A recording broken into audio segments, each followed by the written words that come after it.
Good morning. I'll call the county board meeting to order on Tuesday, April 21st, 2026 at 9:30 a.m. If you could stand and join me in the Pledge of Allegiance to the flag, please. I pledge allegiance to the flag of the United States of America and to the republic for which it stands, one nation, under God, indivisible, with liberty and justice for all. All right, we're gonna old school it today, and I'm gonna do verbal roll call, and then motions will be by voice. And raise your hand, please, to speak if you'd like to comment, Mr. Thace. Yes. All right, roll call. David Engelbert. Here. Todd Thace. Here. Jason Clawhatch. Here. Nancy Robillard. Here. Jeff Miller. Here. Ken Fisher. Here. Claire Morgan. Here. Colin Jeancourt. Here. Ryan Shaw. Here. Alexis Heim-Peter. Here. Helen Bacon. Here. Nissa Norton. Dale Vogel. Here. Hugh Zettel. Here. Elizabeth Gauger. Here. Teresa Kane Beery. Vinnie Hancock. Here. Preston Plough. Here. Walter Combs. Here. All right, we have 19 present, 2 absent. Presentation of the agenda, please. A motion for that to approve. I'll make a motion to approve the agenda as presented. Motion by Shaw, seconded by Robillard. All in favor? Aye. Motion carried. All right, so we're going to go into our orientation session. Welcome introductions and county organizational chart by Administrator Pavick.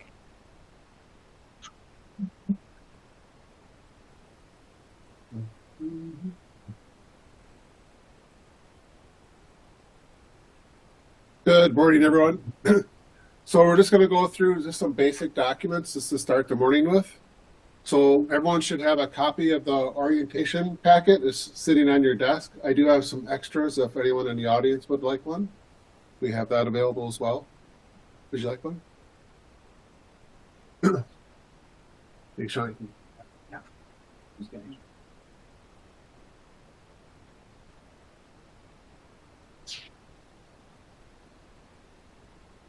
If you just turned, well, it's going to be page 3 of your packet. Again, we've gone over this a number of times, but just for orientation for today, we'll kind of go through it today. This is just kind of a high-level organizational chart for how we operate and how we're organized. So obviously you can see the county board of supervisors at the top of the chart, and then we have all of our committees, boards, and commissions. You will see that the gold boxes represented there are what we consider our primary committees. And almost each one of those actually have a department that reports to it. So all of our department reports to one of those yellow boxes. Then again, if you go through, then you'll see the county administrator. Sean will go through different ways that we organize. But then you will also see then all of our departments. Again, the departments in red are run by a department head that's an elected position. And the other ones in the blue are just standard appointments that are traditionally made by the county administrator. The one that would stand out different would be both Corporation Counsel and also the Highway Commissioner. While I select them, the county board actually appoints them in their positions. If then you turn the page, it helps you understand better how we report in terms of the committees and structures. So now you'll see the primary subunits again. Those were those yellow boxes on the page before. But now you actually can see the actual departments that report to it. So I'll pick one as an example. So if we pick finance, you can see that the finance committee actually has 7 members. That's what that parentheses 7 stands for. And under the finance committee, they oversee both finance, the register of deeds, the real property, the GIS, and also the treasurer departments.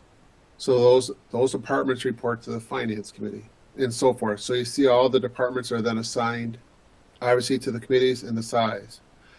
Then for each one of those committees or the subunits below, then we try to show how the committees are made up as far as the total members. And then we also have the number of county board members that are represented on those. So, and you can, I'm just going to pick another one. This is an example.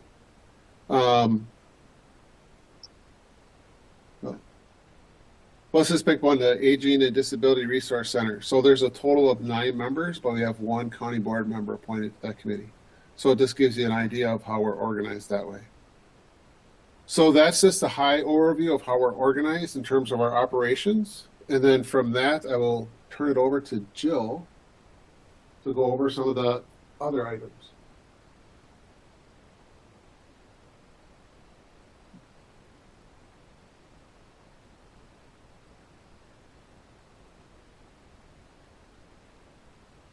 Okay, we're going to get a little more in depth on some of your items that were shown up on the screen by Joanne this morning. But first off, for a little bit of housekeeping, on your desk would have been the conflict of interest statement and the informational sheets.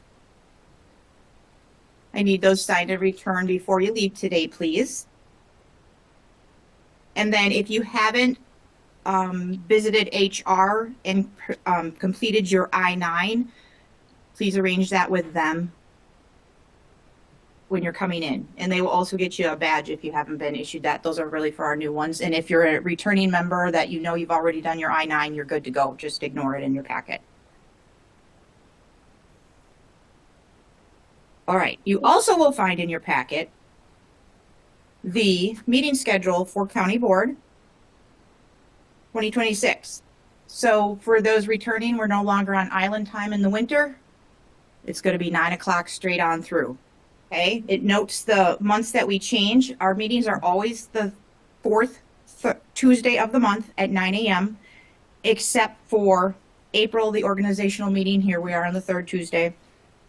And then the annual conference, WCA annual conference in September changes our meeting that we usually schedule closer to that time. We'll schedule it the month before, but generally we've been going that Thursday after. And then your budget meeting in November is the Tuesday after the second Monday, unless that Tuesday is Veterans Day, then it would be the following day. So this year it is Tuesday. If we had to meet a second day, it would actually be Thursday. We wouldn't have a day. We'd have a day in between because of Veterans Day. And December 15th is tentative. We also will set that or confirm that meeting date in November. But this gives you an idea so you can start to mark in your schedules. Later today, you will receive your committee appointments. So the other sheet in there is the proposed committee meeting information. That is the only thing I would point out that's a change is the administrative committee meeting time start is 8:30 and finance is at 11:30 a.m. Again, proposed as your committees start to meet, you will, those dates or times may change depending on the membership of that committee and what works best as a whole for the committee. All right, ready to roll?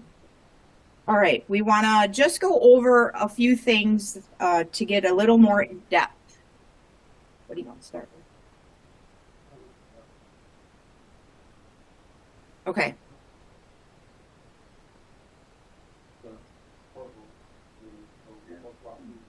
Okay, you're going to put that up. Okay. So Ken and I are going to tag team a little bit. So when Joanne showed you, this is your new portal. So for returning members, this it's new for everybody. They didn't see this before, our new members this morning. So all of your important information is housed behind the Employee Resources tab and your specific county board member portal. Once you click into that, it looks familiar for those returning because it is a similar screen to what you had before. You will always need to log into that using your county email address and your password that eventually you will set up here to hopefully today yet. Once you're logged in, this is not a public facing web page. This is only for you as county board members. So you are the only ones that can see this. So once you're logged in, those are your options that you are going to be able to click into. One of them being Door County GIS.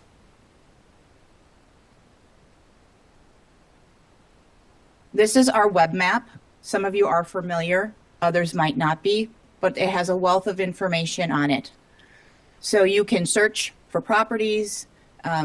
Recently, new this year, just added was once you search on a property and you click the information button, it will tell you who your county board supervisor is, what ward you live in, or your polling place is. So that was a new layer added just before the election this year that our GIS LIO coordinator, Zach Schwartz, added. So helpful information. It also will link you back to your tax records and information about the property. It'll show boundaries. I mean, if you get really in depth, you can get soil depths, all different kinds of things like that.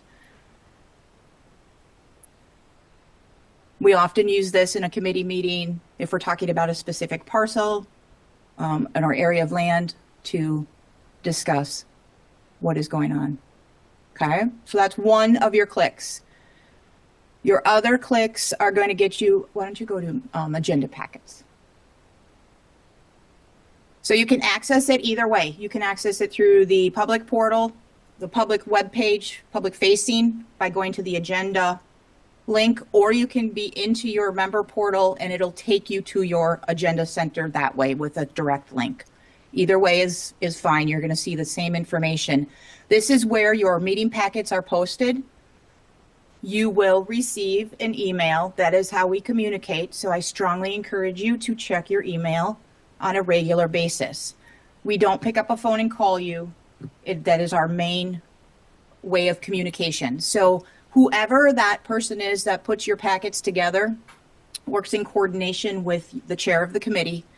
Those packets are then posted here, and those committee members will then receive an email from that person to let you know that the packet has been posted and you are able to go out and grab that any way you wish to go and look at it. We are a paperless county, and we have been since 2011. And that is the reason that you have your tablets and how we post meeting packets and how you get your information. Yeah. Is the GIS the same? That's the public map as well, right? Yep. No. People ask us questions and they want to use it. It's the same. Yes. GIS map that you see is the same as the public facing map. Most of this stuff is the same as the public facing map. Obviously, your link to your website is just going to get you to the public facing website, your agenda packets to the agenda center, the GIS, same public facing. It's the rest of it that is not public facing. So you can link on some of these. So meeting minutes, projects, and employee handbook will get you to projects are going to be files of projects. They're going to have in there's a museum folder. Mostly CIP projects are going to be back in there. And these are probably past things, but we keep it as updated as we can. So there's a wealth of information. If you needed to go back and research something, that would be your first click to go and see if you can find it in there. And if it's something you're not seeing, then we would ask that you contact my office or Ken, and we'll help you find what you're looking for. Okay, go. Just really quick, for how they're organized, we usually right now we have them just based off the year that they're proposed. And when it happens, so like here, you'll see the 2025, the sheriff, the body scanner. So that was in there. It's implemented and done. So right now we haven't cleaned those off because we wanted the new board to come on. That way they have at least 1 year of legacy so they could see it. And then what you'll see is you'll see the projects that are actually scheduled for 26 or that were proposed for 26. And then the other projects start coming in on the day that, or the year that they're proposed. And you see those all in there.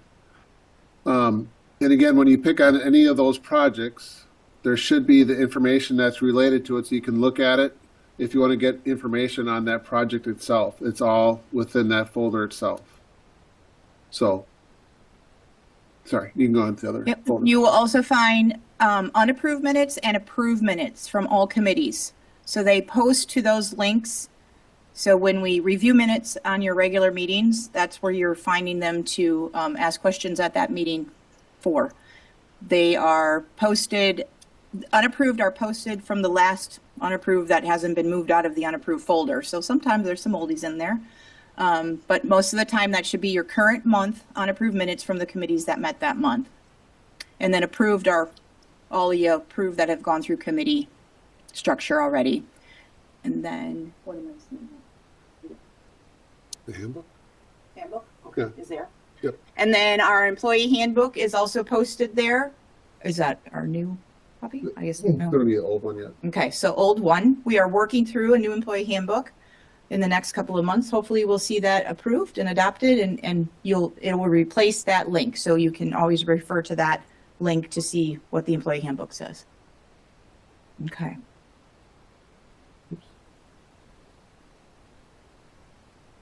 Okay. That's it? Yep. Yep, okay.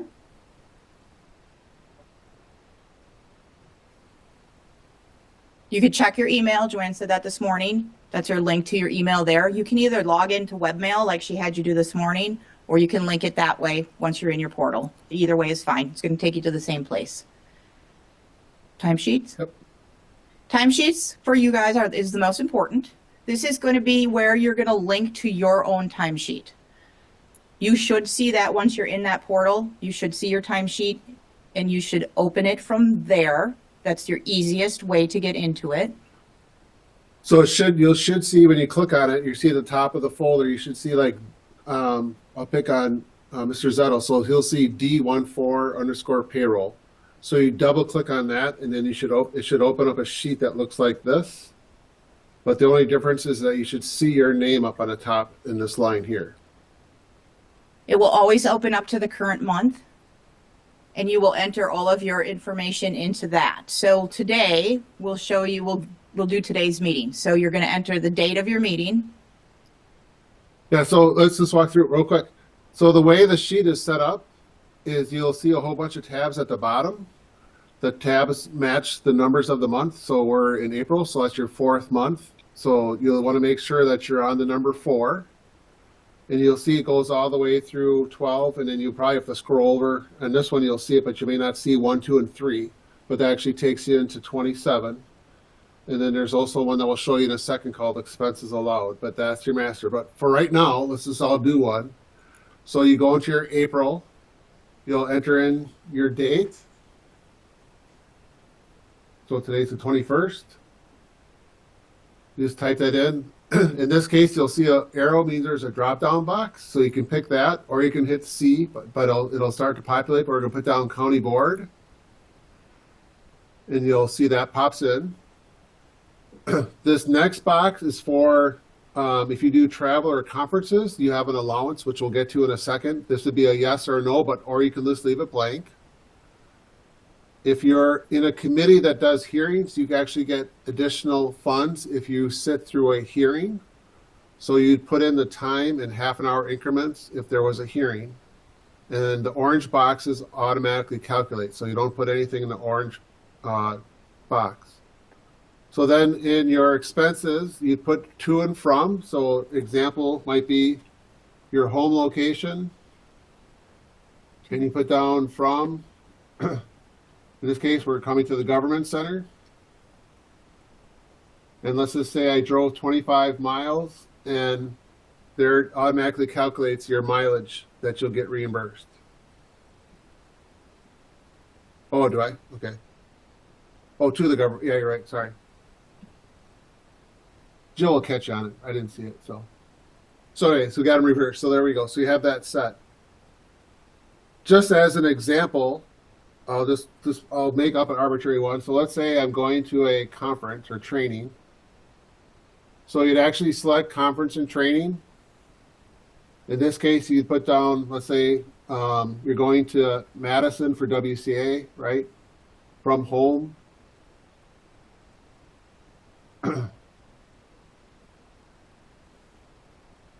You put in your total mileage, let's say it's 250 miles. If you paid for it yourself, now sometimes we'll register individuals, but let's say you paid for items yourself, you'd put in that reimbursement amount. So let's say you had your meals, you can see what you're allowed to spend in terms of your meals are up here as far as your allowable amounts. Breakfast 16, lunch 19, dinners 28.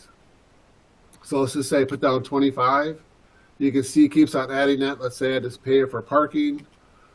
and all that, and then you put down WCA conference.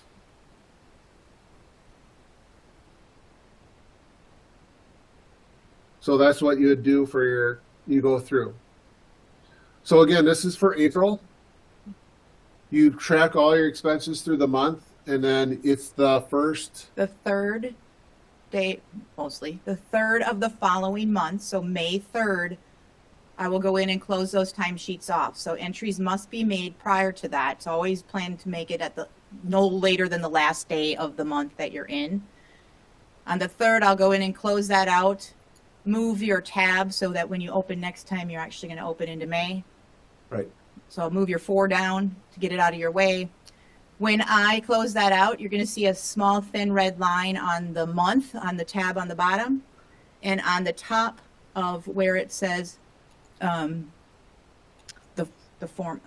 You think I could read this? County of Door. The next line down, I have that box right there. That's red. That's your stop sign. If that's red, that means you can't enter anything more. We're not looking at it, and it won't be processed for the month. So your payroll is the second of the month, the second payroll of the month. So sheets are closed out the end of the month, processed on the 3rd, and then payroll is the second payroll of the month. So generally, sometimes it's very late into the 20-something, sometimes it's more mid-month, but it'll always be that second payroll of the month. So, and then one thing we always get is the question is that, what if I forgot to place an entry? So once you see this closed out in red, and you had something in April, do not put it in April, because we will not see it and you won't get reimbursed. So what you actually will do is you'll go to the next month, May, and your first entry should be whatever item you missed in April, you put that in, and then we'll capture that. Okay?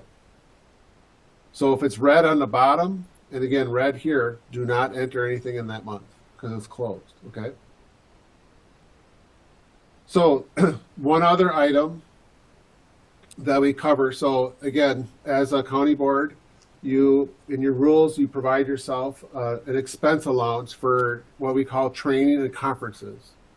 So each county board member, when you go all the way over, it's called expenses allowed.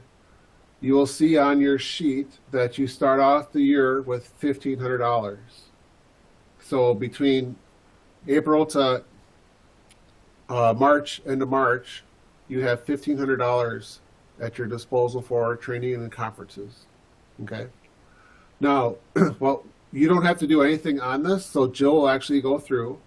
So in the example I gave you, you did a conference. There's probably a registration that she included. She would capture that.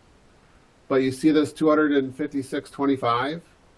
Jill will go through and she would enter these numbers here for WCA, and that would come off. So let's say if it was like $500 you spent, it'll come off, and then you'll see that your balance remaining is $1,000. So this is your tool to track your expenses for going to conferences or meetings or such. Okay. So that was just set up by the county board, and that's in their rules. But that's how we track it, and that's how you can also track your expenses outside of the regular meetings. Okay. So choose wisely, because that is what you have to spend. If you're getting down to a balance that's not large enough to go someplace, you still have the option to go. You can use it down to 0, but the rest of it comes out of your pocket. It's not paid for through the county. Yes, Todd?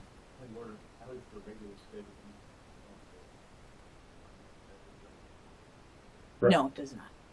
Correct. All right. Only, like in this case, I forgot, this would have been checked yes. So once you check yes, all these expenses go against that allowance. So. Receipts. So, yeah, just to clarify, so we can either use an agenda from a conference for your meal reimbursement. So only meals that are not covered under the conference registration. So if there's a lunch covered, you aren't reimbursed for that. Even if you don't eat it, that's just the way it rolls. So you can go eat somewhere else, but if the agenda includes lunch, it is not a reimbursable expense.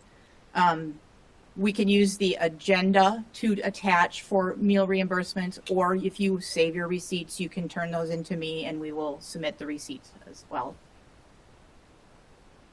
Okay.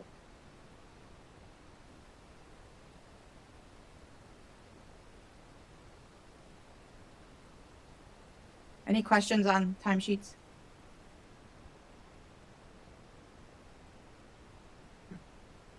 Dayforce, we will cover actually next meeting, next week.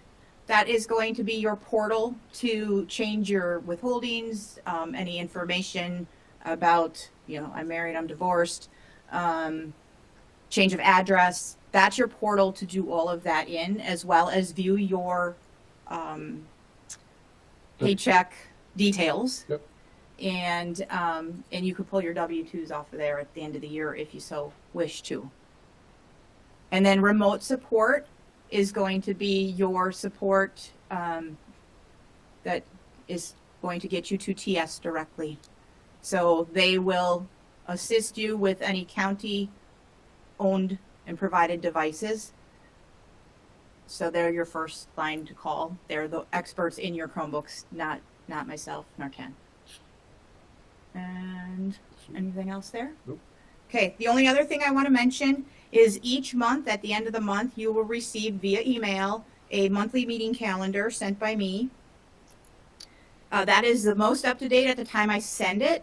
The most up-to-date version of the calendar is always going to be on the county website, on the bottom where Joanne showed you this morning. On the homepage, on the bottom of that homepage is the calendar. That is updated regularly as meetings are added or things are canceled. That's always your easiest to go and check for. But you will also receive it by email, that version for the next month. Just not necessarily going to stay updated. I don't resend it every time a meeting is added or canceled. So it's a one-time thing.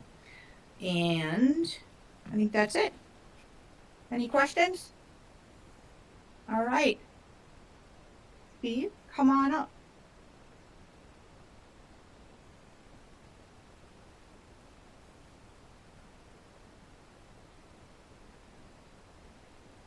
Well, good morning. I'm Steve Whipperfirth. I'm the finance director.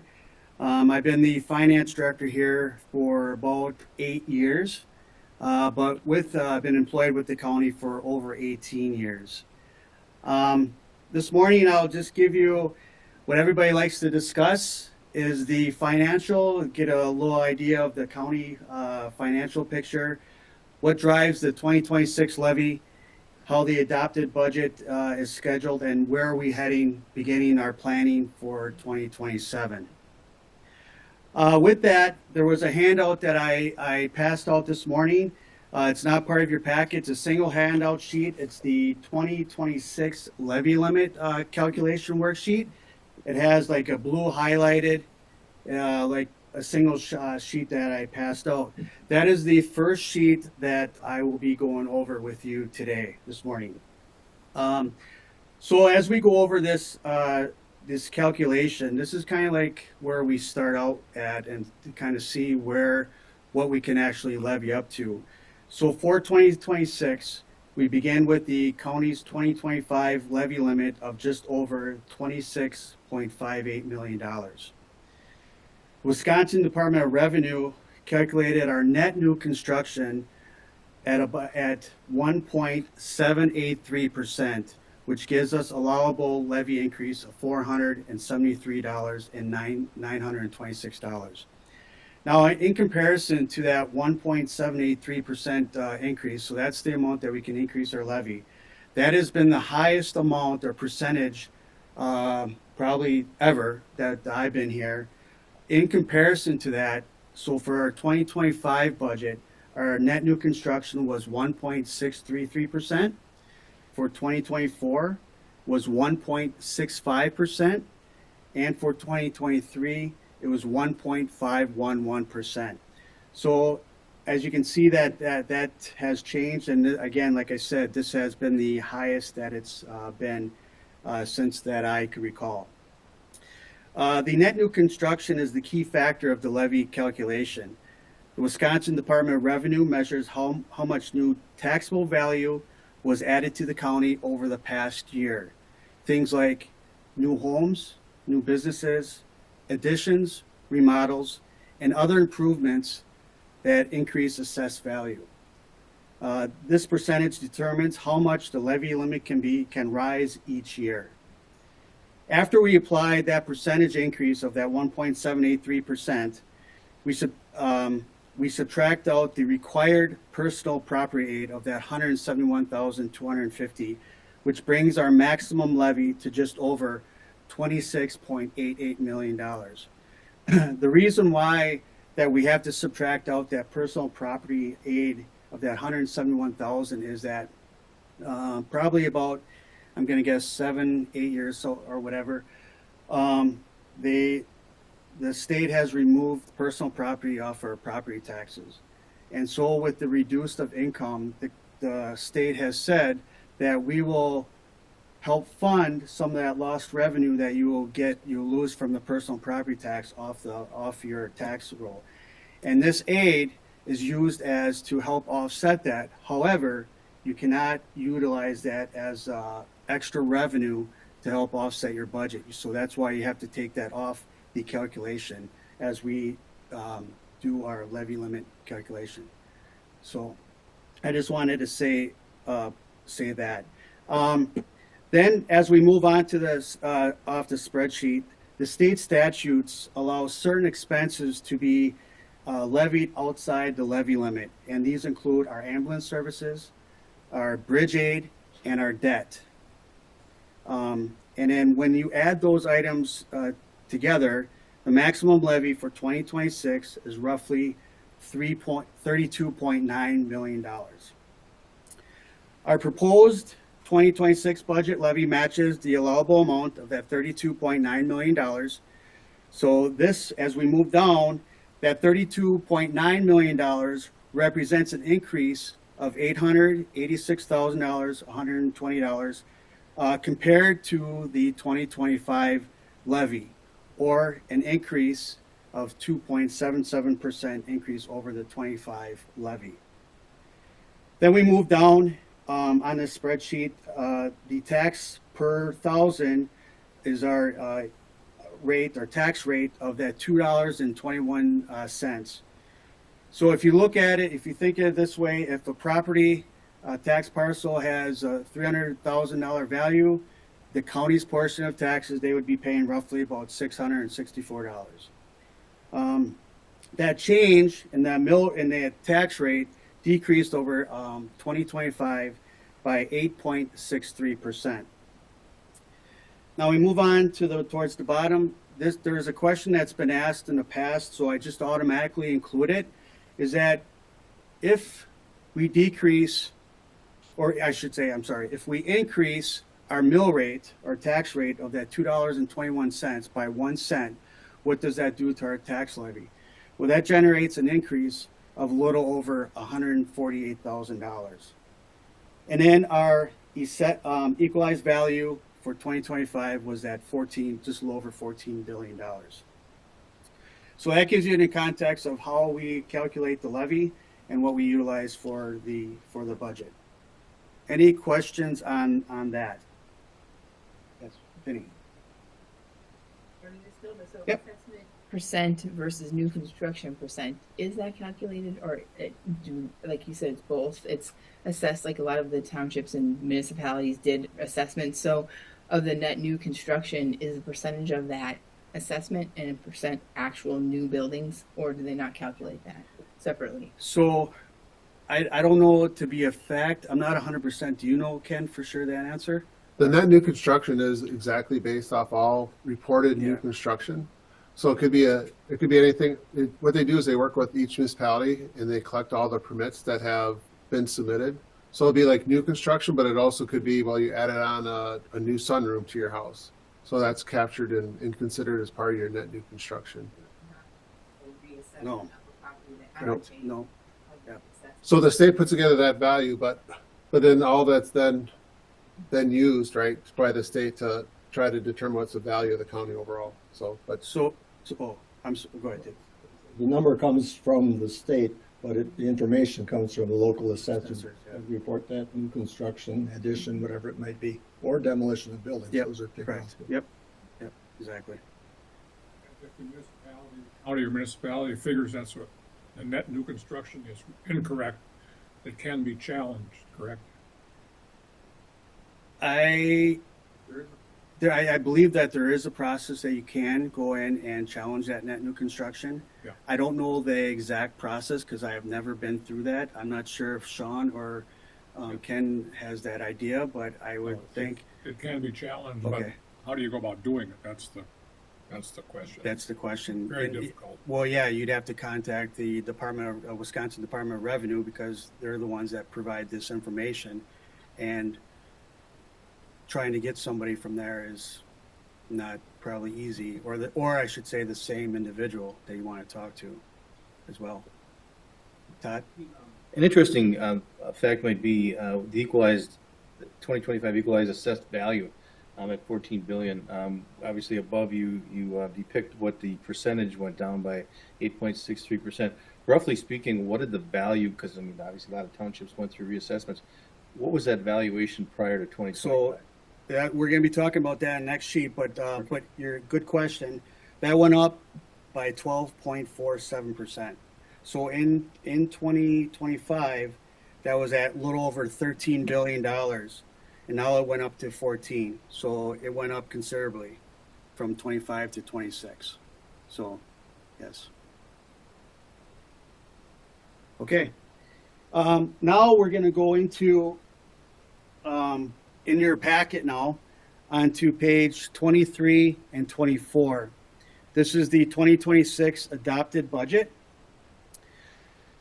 The budget summary is organized by major fund categories. So I'm just going to go briefly through the different categories. The first one is the general fund. This supports most of our daily operations. Our special revenue fund, this fund receives restricted revenue for specific purposes such as grants or program specific revenues. Our debt, this is where we record all our payments for our long-term debt. And the only debt that we have is the ADRC Senior Center ES building located on 14th Avenue here in Sturgeon Bay. Internal Service Fund, this fund, our departments provide services to other counties or other government entities at a cost reimbursement. One department I would like to talk that's underneath here is the Highway Department. Our Highway Department operates as an enterprise fund. So what that means is that they're more act like a business within the county government. They bill for all their services and work that they provide to whether it's the county or to other entities. And they don't receive no county tax levy. So that when we look at the adopted budget here, you'll notice that they have no levy support for their budget. Agency funds we hold funds on behalf of others, such as our dog license and inmate trust. And then we have our capital projects. These are count for major infrastructures or construction projects. Now, within each of these fund sections, the summary lays out three key columns. We have the revenue, the expenditures, and the resulting tax levy. This side-by-side format makes it easy to see which programs are self-supported and which ones require levy support. Also on by the 26 adopted budget, you'll see the very last column, the percent change, the tax levy. That is the change percent from 25 to 26 levy. So that's what that column is. Let's see. You also notice that the summary shows multiple prior years next to 2026 adopted numbers. This multi-year comparison helps illustrate trends, whether costs are increasing, whether revenues are shifting, and how levy support has changed over time. toward the end of the document, the summary shifts from departmental numbers to countywide financial metrics. This includes the equalized value. So you'll see the equalized value at the very bottom in the green of that little over $14 billion. Then we have the total tax levy of the little over 32.9, where we saw that on the levy calculation. And then also the resulting mill rate of that little over $2.21. And then the equalized value reflects the state estimate value of all taxable property, and as that grows, it affects the mill rate. So in recent years, there was a strong growth in the equalized value, lowering the overall tax rate. So you can see that from in 2025, the mill rate or the tax rate was a little over $2.42, and it went down because of the equalized value increased. It decreased the mill rate or the tax rate to $2.21. Overall, the layout of this budget summary is designed to move from detailed operational information all the way to the county-wide financial impact. So this is just a brief summary. I didn't want to go into details with numbers unless there's specific questions with regarding to the numbers, or just questions regarding how this is set up. So I'll take any specific questions. Yes, go ahead. Just go through as a reminder, like those numbers change significantly between 24, 25, 26 from 0.83% in the Yep. tax levy to 11 to -9. Correct. So just think. So that is a good question. So I don't have for the capital projects, we do a 5-year capital improvement plan, and we try to give out all the information of all our major construction projects or one-time construction projects that are over $50,000 in that 5-year time span. Now, why there's a big change, it depends on certain revenue sources, where they're coming from, and also depends on what particular projects. I don't have that memorized off the top of my head as to what projects we're doing in 25 and what we're doing in 26. I know, Ken, do you know off the top of your head some of them? Okay, yeah, so in 2026, we added or is it 25? So, so normally what you'll see, and I've mentioned this to the new members, but from our capital spending standpoint, you'll see on the tax levy side, you'll see that if I go back to 24, you'll see that 4.6, then it goes, and then 27 is 5.2, and then 4.7. Traditionally, what you'll see is that our sweet spot, what I always say, is that 4.6 to 4.8 million. So in other words, that's where we try to settle so that we keep our budget spending kind of steady. What you'll see in 25 is we add some last minute items that we included in the KIP, mainly from funds that we transferred over. So like example, I know one item that we added in 25 without going through it was the body scanner for the sheriff's department. So in that 1 year, we actually went above what what I consider our sweet spot. But again, normally what you'll see is us come in around that 4.6 to 4.8 million in terms of our capital spending. So also, David just gave me a little summary of our capital projects. One area that we did change in 2026 as well is that for our road construction, we went up a little bit for the tax levy portion, or up to like 4.5. We try to keep it right around like the 3.3 million.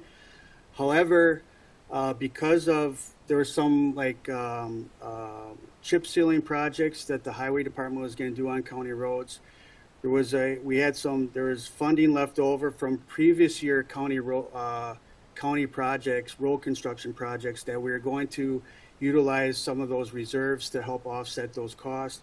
So we decided to increase the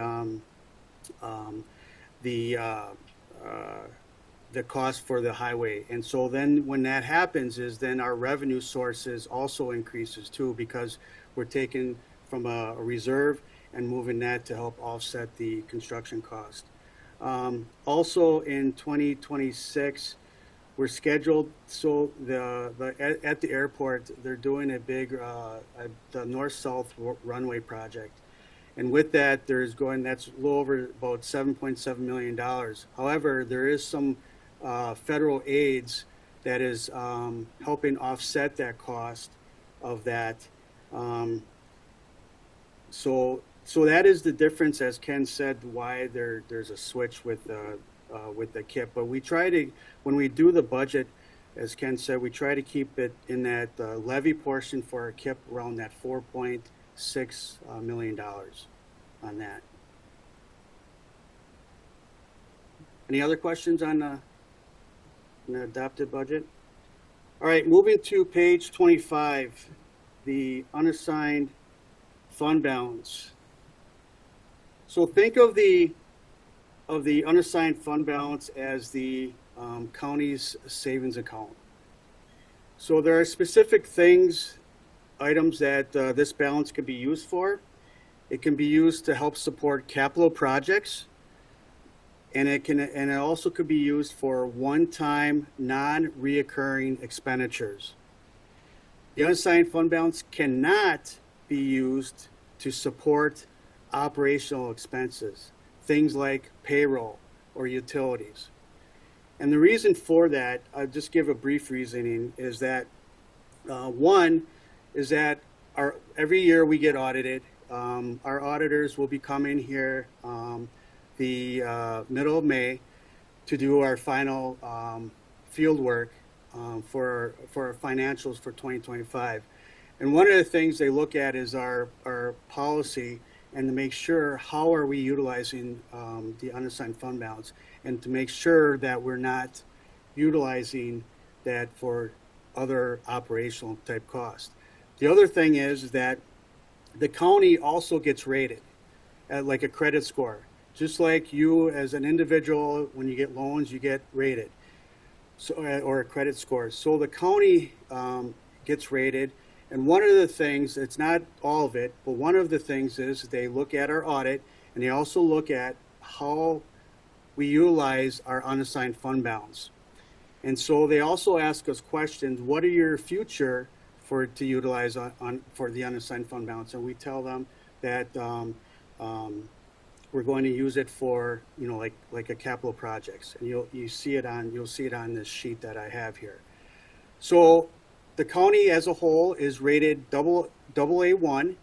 The highest that the county could get rated, or the highest rating, is AAA. And so we're one step below that. So will we ever get to AAA? I don't believe so. And we're for a long time, the county was rated AA2. So that was one step below. And we recently got rated November of 24. And based on that rating, we moved up a tier to AA1. So again, it looks at how we utilize our financials. There's other metrics that they utilize when they do the rating, but one of them is that. So we're very conscious about how we utilize the unassigned fund balance. So going over the sheet provides a snapshot of the county unassigned fund balance within the general fund. It starts at the very top with the 2025 year end of that $35.1 million. Now, right above that, you're going to see on some of my financial reports that I provide, it says unaudited. What that means is that as I said, we're still in the process of finishing out our 2025 year end, and our auditors haven't finalized our financials. So that is why it's considered unaudited. When our year end is done, or financials, which will be end of July, that will change to audited once we get that number. Then it lists, we go down the sheet, then it lists the approved uses for 2026. That includes that $13 million towards the tower and communication project, and the $2.6 million towards the or for the Justice Center roof project.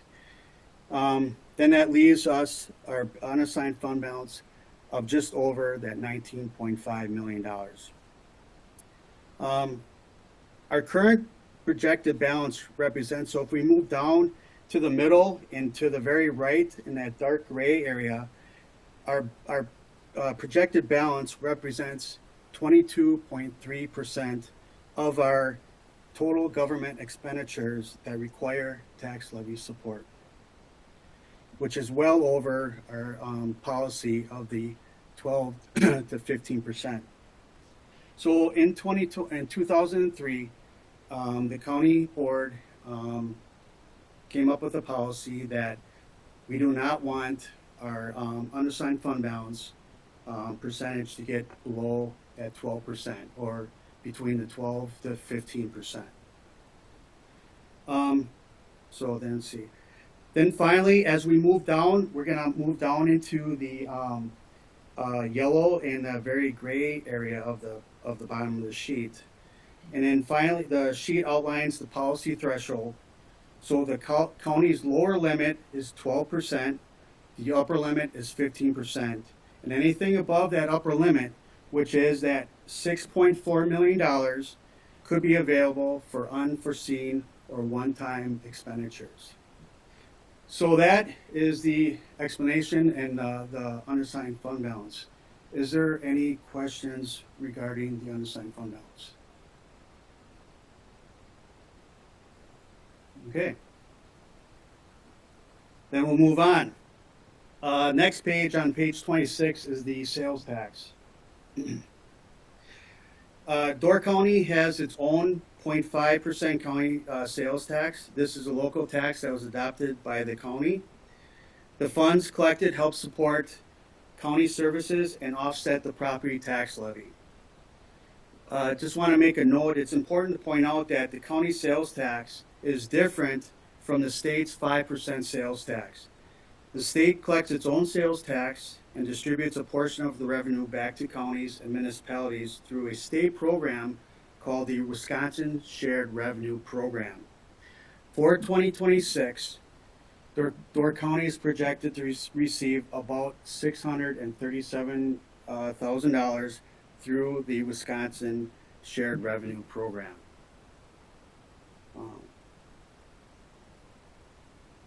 As we go into the sheet summarizes the history of the 0.5% sales tax collection going back to 2010. It shows how the revenue sources has grown over time. For 2025, if we look at the 2025 column of the sales tax report, we've collected just over $6.7 million in county sales tax. Compared to that, the budget amount right below that of the $6.2 million. That means collections came in $598,290 above budget. And that surplus, so that $598,000 surplus will be applied to the 2027 budget as an offset to help offset that. So that is the summary of the sales tax. Any questions, Alexis?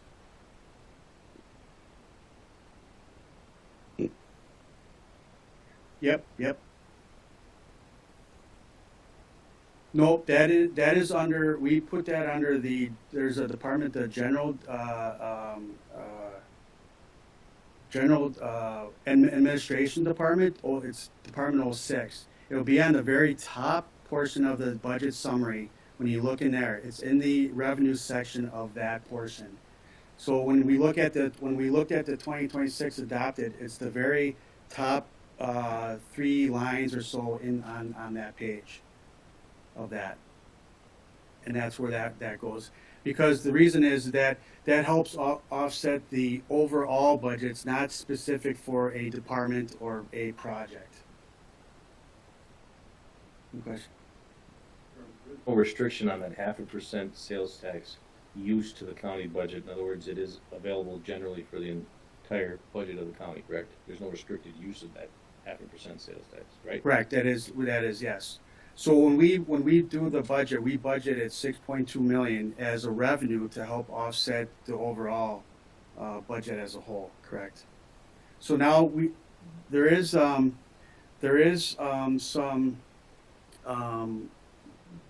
Ken and I look at that. Now we're seeing, again, we look at this sheet because we're looking at trends and how sales tax has gone up.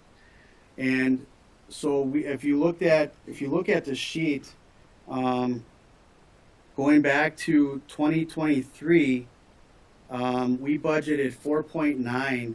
I know it's really small, but we budgeted 4.9, and we received surplus of a little over 1.4 million. So then we discussed and said, okay, we need to increase that. And again, the reason for that was kind of like around the COVID era.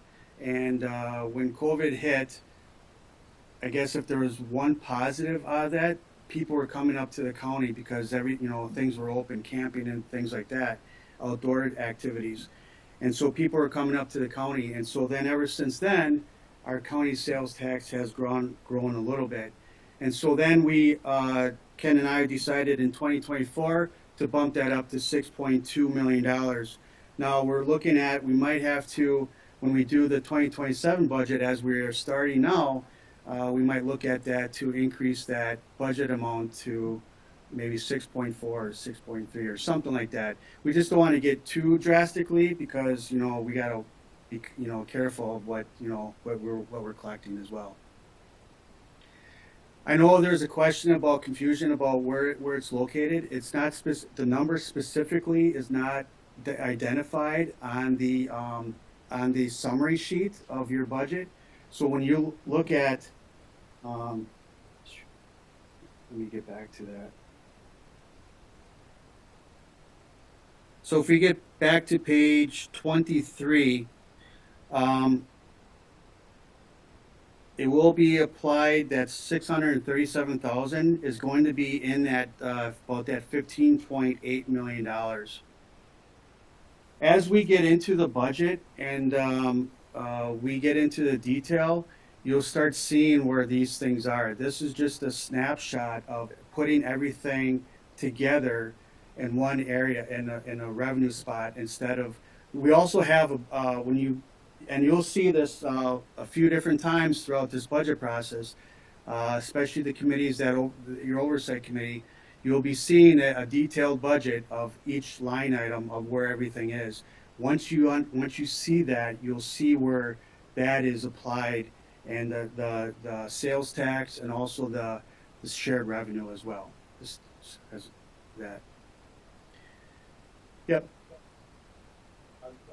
Well, when Door County established their sales tax, it was to offset the property tax. Correct. And so if you try to over anticipate what, not really over anticipate, but if you, I should say under anticipate what you receive in sales tax, Correct. but you do collect more, then the following year, that excess is added to Exactly. our operating. Yep. And that's different than what, say, Brown County did. They created a sales tax, but it was to help with the financing of Lambeau Field. Yep. And this is generally used. Yep. Thank you. Thank you. Any other questions regarding the? All right. We'll move on to page 27. The health plan. The county operates as a self-funded health insurance plan. That means that the county actually pays the medical and dental claims directly out of this medical benefits fund. The revenues that go into this fund include the county's share of the premiums, the employees' share of the premiums, the retirees' share of their premiums, and also insurance reimbursements. The expenditures coming out include the medical and dental claims themselves, as well as administrative fees and stop loss insurance. In a self-funded plan, the county takes on the risk. If claims are higher in a given year, we pay more. If claims are lower, we retain the savings. Looking at the sheet as of the end of March 31st, our fund balance is about $5.07 million. Our consultant recommends maintaining a target reserve balance of $5.2 million. So we're right there within the consultant's recommendation. This structure is different from a fully insured plan, where an outside insurance company takes on the financial risk. With a fully insured plan, the employer would pay a fixed premium every month. Oh. Yeah, and the insurer would cover all claims regardless of the cost. This model offers a higher overall cost because the insurer builds in a profit, and also they build in a risk load into the premiums. By remaining self-funded, the county avoids those insurance company profits margins and retains the savings in years when claims run lower. It also gives us more control over plan design, cost, and long-term strategy for doing our plan. So that's just a brief understanding of why the medical is a self-funded. Any questions regarding that? Any additions, Ken? Am I doing good on time? Okay. All right. All right. The last on page 28. This is the 2027 budget schedule. This includes a series of milestones that guides the departments, finance, and the county board through developing the 2027 budget. Departments are currently working on preparing preliminary 2027 and 2028 budgets as we speak right now. One key note or date I want to point out right away on this schedule is June 4th, which is our budget retreat.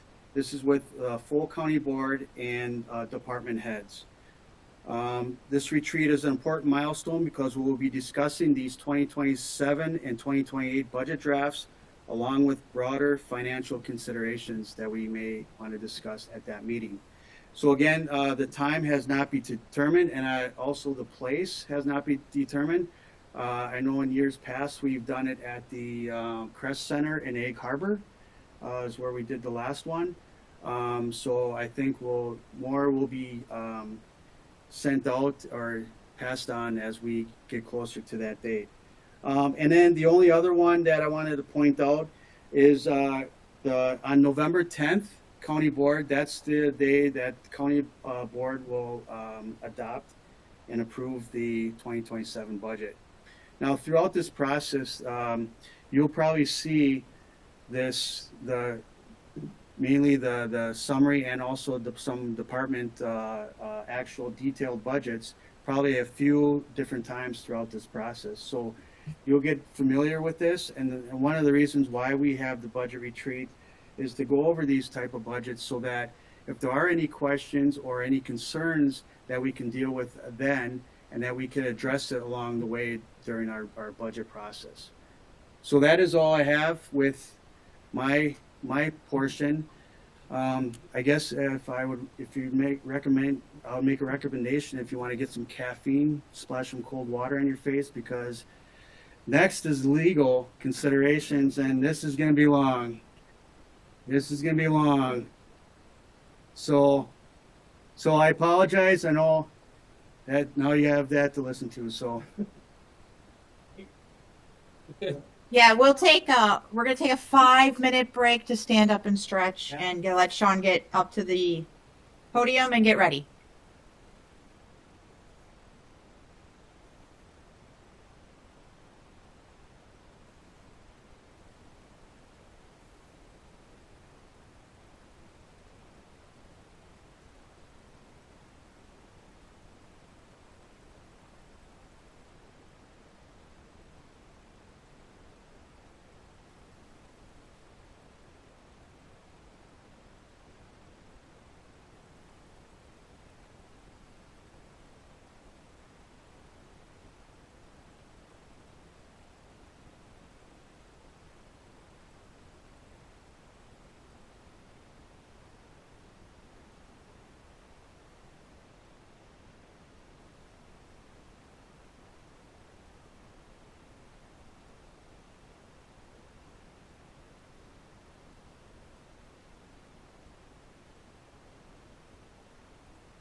Good morning, everybody. My name is Sean Donahue. For those of you for the first time being introduced to me, I am the corporation counsel for the county. That's a official title for the county's attorney.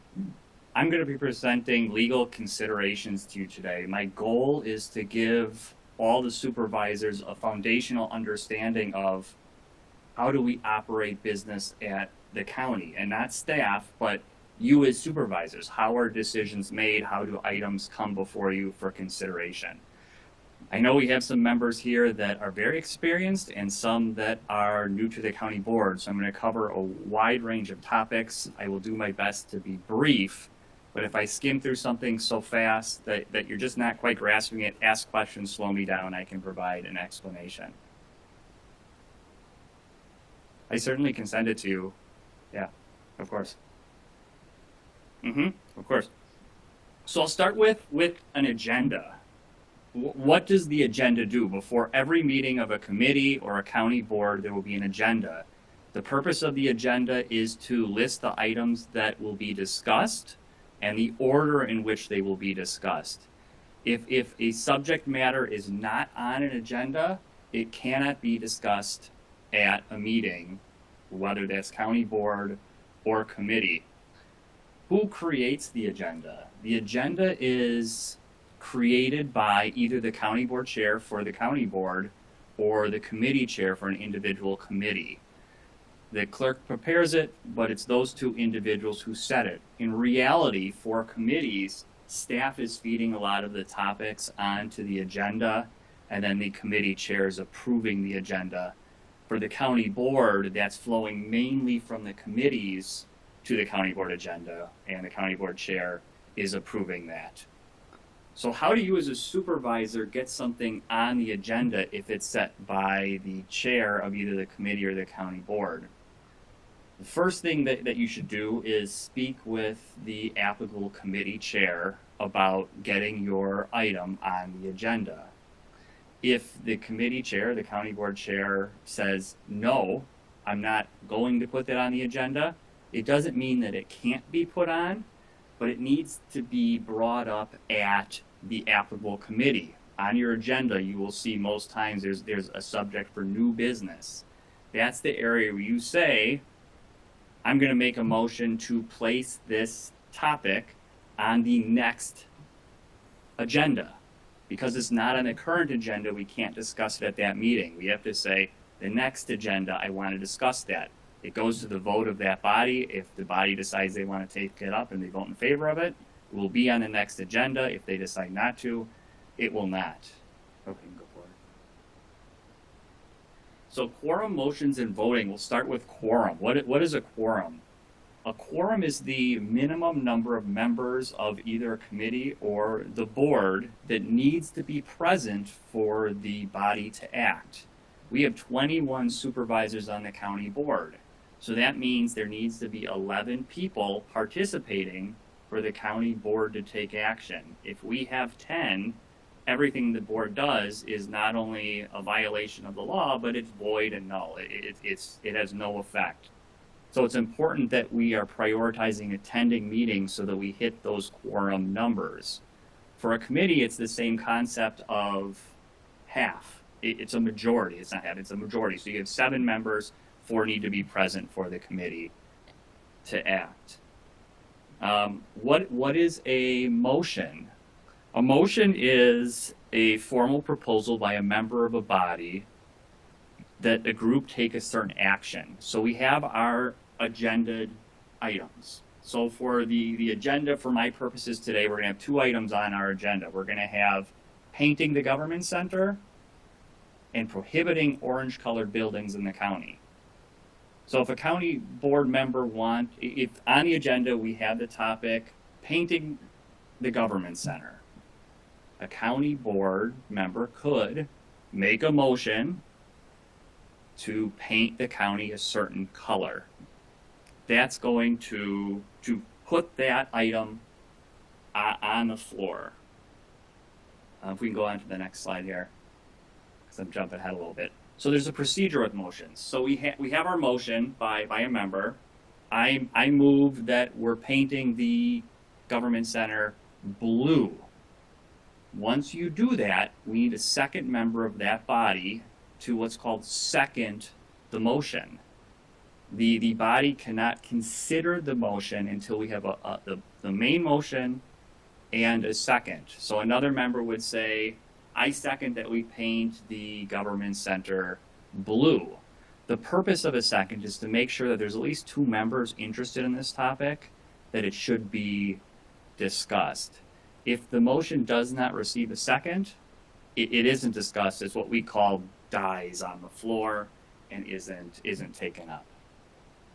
So step 4, and this there's a caveat for committees. At the county board level, we need a first and a second before county board can discuss a motion. At committee levels, Robert's Rules of Order allows committees to discuss an item before a first and second is made. Why is that? Because discussion is really how you frame your motion. How do we know what color is generally favored by the committee to paint the government center? We don't know. So at committee levels, people could say, well, I really like blue, or blue paint is cheap, or, the building across the street is red. We don't want blue and red. So you could have that preliminary discussion. Once you come to a general consensus, then someone would make the motion at the committee level. I recommend that we recommend to county board that we paint the government center blue. You have a second, and then we have step 5 where members vote on the motion. Maybe. Most cases you're going to vote on the motion, but there's what we call subsidiary motions that will change the motion that we just made. And I'm going to stay for just a bit on this screen because I want to briefly go through the types of motions that can be made. If you can't see this, on page 85 of the orientation packet, it lists the motions. So the top portion is what's on the screen. So what we rank motions. Well, what that means is a subsequent motion has to be greater in number than the prior motion. Otherwise, it's out of order. So you have number 1, the main motion. That was the motion to paint the government center blue. Number 2 is a motion to postpone indefinitely. What that means is we're killing this idea. We're not going to discuss why. We're saying we're not going to take this up. It's confusing because you think it would just be let's discuss it in the future, but it is not. This is we don't want to put out there why we don't want to discuss why we don't want to paint the building. We're just going to say we're not addressing it at this time. 3, amend, is fairly self-explanatory. Someone says, I don't want blue. I'm going to amend the motion to paint the government center blue to paint it red. And then the body could take up that motion if there was a second to change it to say red. Commit or refer is to send a motion to committee for greater discussion. Postpone to a certain time. We as a body don't have enough information. We're going to postpone deciding this motion until our next meeting. So we'll put it on the agenda then, we'll take it up then. Limit or extend limits of debate. Our rules provide limits on how many times people can speak, the order people can speak. We can amend that. Move the previous question. What this means is another term for this is call the question. We're going to stop debate and we're going to vote on this motion right now. This is a motion for the body, and as you can see, it requires a 2/3 vote to stop debate. Lay on the table is a motion that's made when something comes up. So we had in our agenda, paint the government center, prohibit orange buildings in the county. If we're considering painting the government center, we may want to say, let's lay on the table the decision to paint the building, this motion to paint the building orange, because our next topic is to prohibit orange buildings. Let's set that aside. We're going to discuss whether we're going to prohibit orange buildings, and then we'll make another motion to bring it back before the body. It's a way to rearrange topics or delay acting on a motion. The privilege motions have nothing to do with the initial motion of the body. Let's paint the government center blue. These are to address pending issues that the body needs to deal with right now. Call for the orders of the day. This is a motion when we're going out of order or we are getting off topic. We have paint the government center and someone says we should make the county animal bunnies. You make a motion to call the orders of the day. The chair decides, are we off agenda? Because remember, we can't discuss things that aren't on the agenda. Raise a question of privilege. There's something going on. It is freezing in the county boardroom. I can't stay. We need to turn the heat up. We raise a question of privilege. Chair, can we please turn up the heat? There's somebody's playing a trombone in the hallway. Can we stop them from playing the trombone? 11, recess is we're going to take a break. Adjourn, we're going to stop the meeting. Fix the time to adjourn is we're going to adjourn at 11 o'clock, regardless of where we're at. So those are the motions that county board supervisors have at their disposal. And you can see there's more detail about does it require a second, what's the vote required. You can go on, Ken. I'm going to skip through the next couple slides because I already explained them, but I want to address a motion to reconsider because that is not one of the ones I discussed. The motion to reconsider is the last meeting we voted to paint the county or the government center blue, but we really don't think blue is going to be a good color. We want to leave it the natural brick color. So that because the body has decided, we now need to take it back up in a motion to reconsider. So a motion to reconsider can only be made by someone who voted in favor of the first motion, the earlier motion. So if the decision was to paint the government center blue, only a supervisor who voted to paint it blue can raise a motion to reconsider. That brings it back before the body, and the motion could be, I move to reconsider, painting it blue. I think it should remain its natural color. Yeah.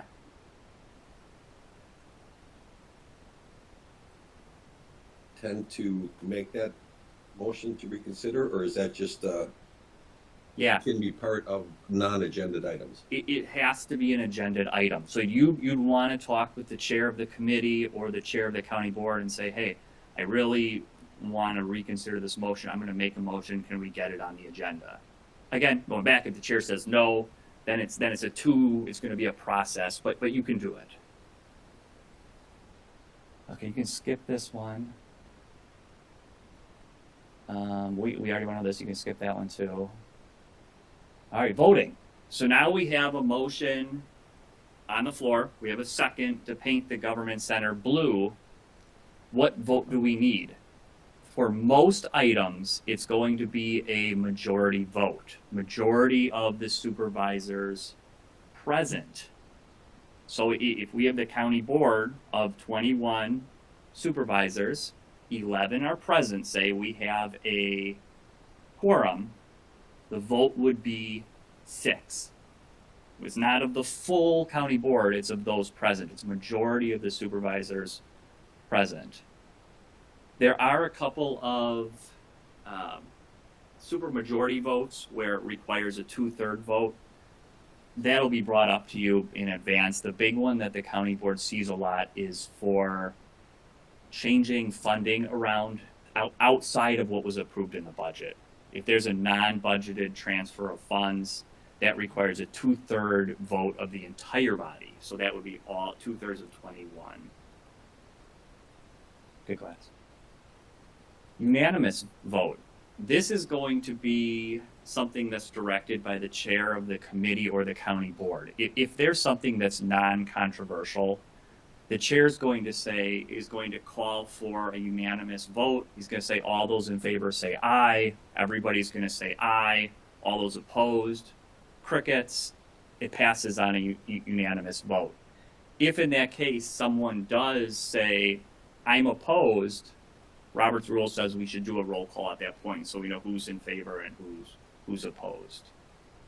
Okay. Resolution versus an ordinance. These are formalized ways for the county board to make a decision. A resolution is a formal determination or expression of a body's policy or position. This is going to be what's brought forward to paint the government center blue. That we're going to have a resolution, and this may be simple, but we're going to have a resolution that's in writing saying the Highway and Facility Committee recommends we paint it blue. Therefore, the County Board of Supervisors agrees, and we're going to paint the government center blue. That's an expression of the body's position. An ordinance is a rule or a law that we will punish through citation or ordinance violation if someone doesn't follow it. So we are prohibiting orange buildings in the county. That's going to be an ordinance. Because if we pass that and someone paints their house orange, that's a law. That we're going to file a citation against them. We're going to bring them into court. We're going to make them change the color of their house. So that's the difference between a resolution and ordinance. Resolution is policy or positions. Ordinance is rules or law. The role of the county board versus the county administrator. We have a county administrator system. So the term county board supervisor is a misnomer. County supervisors don't supervise anybody. Supervisors are making policy decisions. So we're making the policy decision to paint the government center blue. The county administrator is the management function. So the county administrator is going to decide who's going to paint the government center blue, how is it going to get painted blue, and when is it going to get painted blue. So that's really the distinction. If you think of yourself as super, and it gets blended sometimes because we work collaboratively together, but the strict reading is county supervisors create policy, the administrator and staff carry out that policy. Yeah. 500,000 population, we're required to have an administrator, right? So we have elected to have a county administrator. There are a number of forms of administration for counties. You can have an executive, which is voted. You can have an administrator, which is appointed. You can have a administrative coordinator, which is the lower tier of decision making. But yes, the county has elected a county administrator form of local government. Public records law.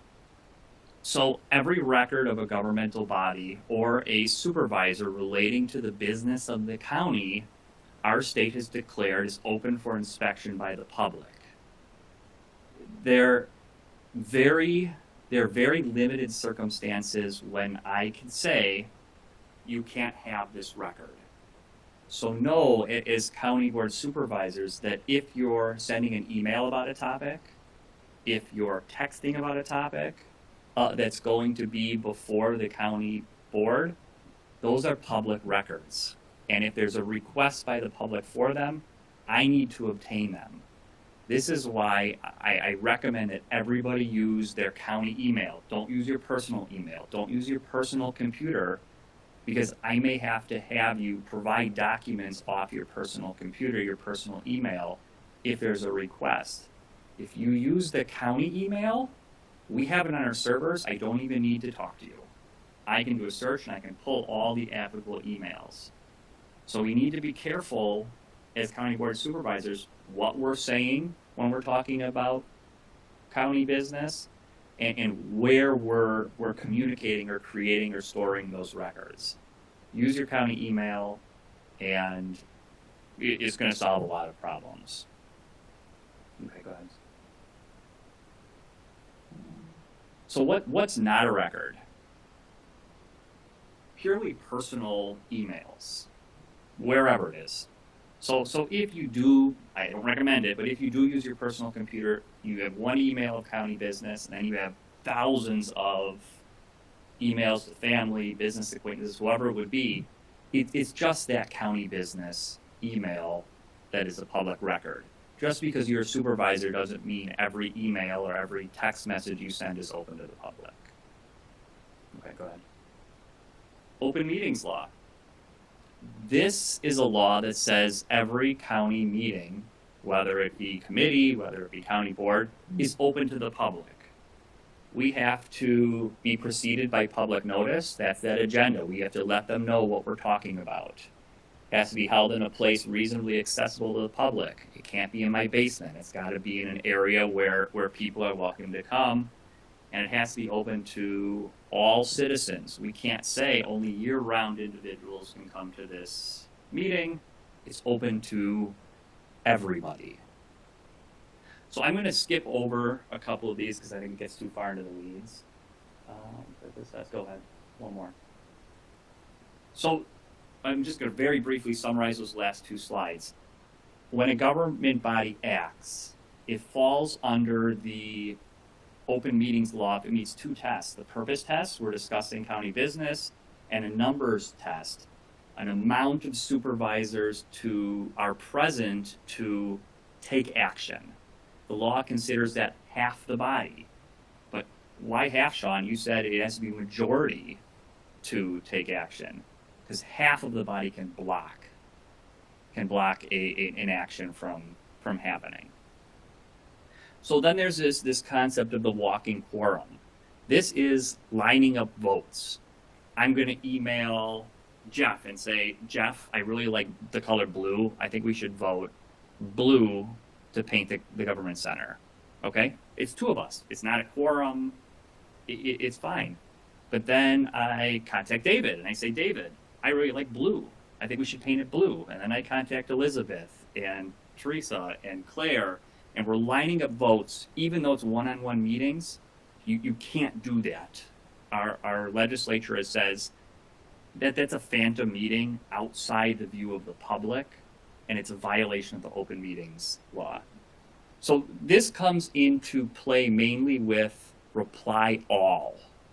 If you receive a email from the administrator that says, here's things that are going on, here's my memo, and you reply all and say, I think we should paint it blue. Well, now we're talking about government business with a quorum of the county board. So avoid the reply all in your emails. Yeah. Forward it on to 5 or 6 other, 10, 12 other supervisor members, that would be a walking quorum because I passed it on, right? Yes, if we're meeting that numbers test of how many supervisors are needed to decide an action, which is half. So if you send it to half the county board, it would be presumed, but it's not always half. Because you remember those non-budgeted funds where it's 2/3 vote is needed? Well, if you have 1/3 plus one person for a non-budgeted funds transfer, if that's what we're discussing, that number shrinks that we're dealing with. So it's best just to avoid the reply all, avoid forwarding, talk about things in a meeting in front of the public.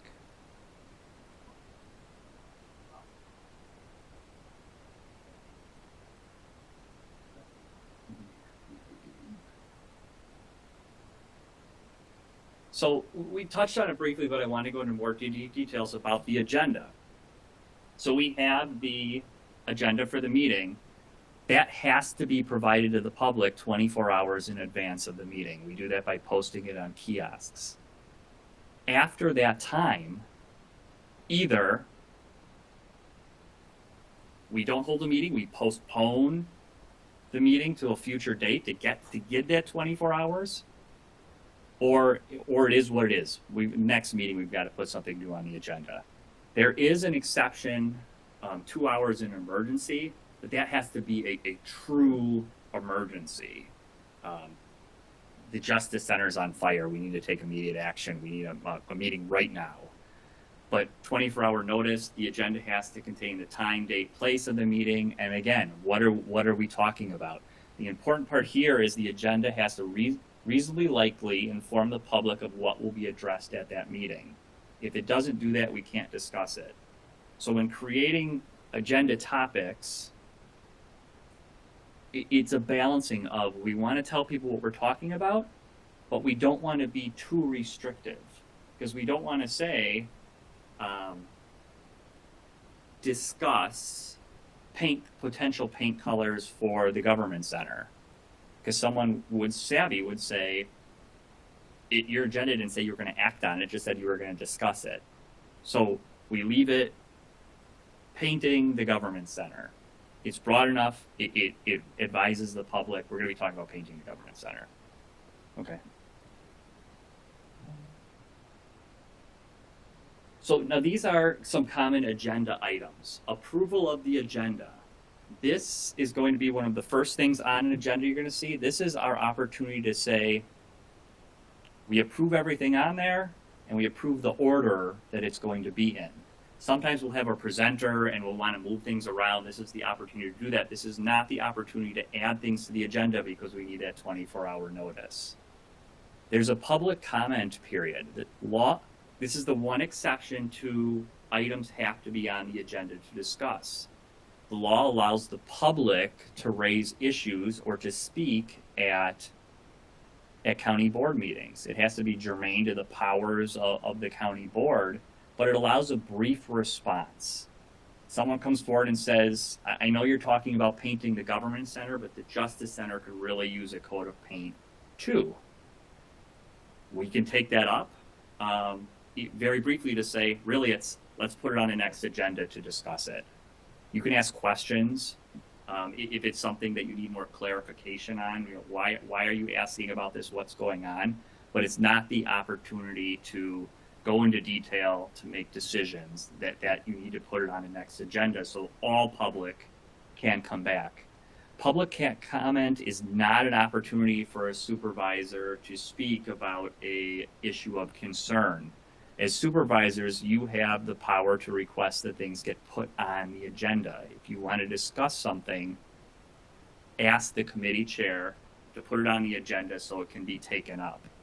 There's opinions that a supervisor speaking as public comment is a way to get around the open meetings law, that things are posted. We don't want to do that. So get it on an agenda, don't bring it up at public comment. Oral reports of committees. This is going to be a county board agenda item. If a committee wants to discuss something, ask the chair to put a little blurb in there. Finance committee wants to discuss this update, or they want to provide an update from their April 2nd meeting. We should have something under that heading when we're going to be discussing oral committee reports. Yep. Well, is it not? It's not a required item to put on an agenda? It is not. Per state law, we do not have to allow public comment. Per our rules of order, we allow public comment. So if we change our rules of order to say no more public comment, that would be fine from a legal standpoint. But just for clarification, the committee chair can decide whether or not to put public comment on it. That's what in the rules we've done. Sure. Mm-hmm. New business, we touched on this briefly. This is an area to make a motion to place a topic on a future agenda. If you've already spoken to the chair or it's something that just popped into your head, we should discuss this. This is not an opportunity to discuss items of interest to supervisors that are not on the agenda. Closed session. This is a limited exception to the open meeting law where we can go into closed. We can keep the public out of the meeting. You will know in advance. I will prepare a statement on an agenda. There are 7 or 8 situations that our state will allow a government body to go into closed session. For our rules for closed sessions and committee meetings say that supervisors that are not on that committee are not to be in closed session unless approved by the chair. The chair can allow them to be in that closed session. if the chair does allow them to be in a closed session portion of the meeting, they're duty bound to keep what was said confidential. You can go through. Conflict of interest. You all signed your what is it called? Conflict of interest statement, and this is really almost taken off that. There are laws in our state that prohibit county supervisors from acting where there's a conflict of interest. This first one is probably the most significant. It's a felony if you violate it. What it says is that a supervisor in their personal capacity cannot negotiate, bid for, or enter into a contract with the county when they are either authorized or required to participate on behalf of the county in that decision. This is a situation where even an abstention, meaning I'm not taking part in this vote, I'm conflicted, will not help you. Because even if you abstain, you're authorized to act. So if in your personal capacity you find yourself negotiating, bidding, or entering into a contract with the county, that should be a big red flag that I have to talk to Sean. This is prohibited. So if you go to the next page, it again reminds everybody that abstaining does not always avoid the violation. There are exceptions. If I'm a supervisor and I make widgets, the county needs widgets. As long as my yearly sale of widgets is under $15,000, it's an exception to the rule. There are several exceptions. They're detailed. It really needs to be looked at in detail. Okay. So there's also a state code of ethics for local public officials. These are situations where you're receiving a personal benefit for yourself, your family member, or a business that you're a part of because of your role as a county board supervisor. So you can't obtain financial gain, you can't solicit anything of value if it could be expected to influence your vote. You want to go to the next one, Ken? You can't take action substantially affecting a matter in which you, a member of your family, or an organization has a substantial financial interest. You can't use your position in a way that produces or assists in the production of a substantial benefit. And you cannot offer to provide influence in exchange for campaign contributions. These can also result in criminal penalties. But for these matters, there's a safe harbor. If you find yourself in a situation where you think, I think I have a conflict of interest, ask me. The Corporation Council will give you an opinion on whether you can do it or not. If you follow that opinion, you are not guilty. You are found to comply with the law. So the moral of the story is, if you find yourself in a situation, say, I don't know, I might be conflicted here, it's going to look bad, give me a call, we'll talk through it, and I can give you some advice on how to proceed. Last but not least, the county also has ethical principles. They are in the orientation packet. I won't go through them all with you. It's something that was adopted by the county board that applies to supervisors in addition to employees. Something else to be mindful of. A violation of these can result in censure, reprimand by the board. So if there's any questions, I know I went through it fast. There's a lot more detail in the orientation packet if you're interested in following up. But I'm around if questions pop up. I'm happy to answer them or provide any advice I can.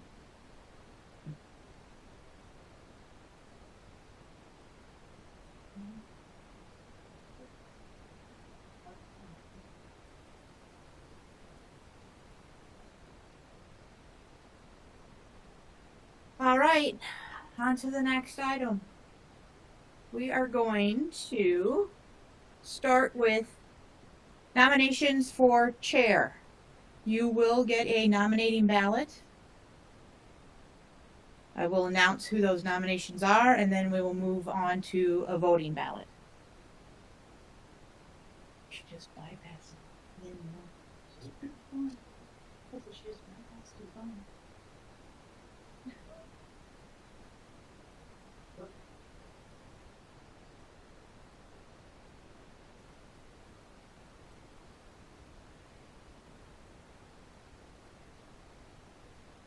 Again, this is your nomination for chair. You want to get vote one? Yeah, one vote for nominating, and just mark the person. Just exit, check it, whatever you're feeling. When you're done, oh.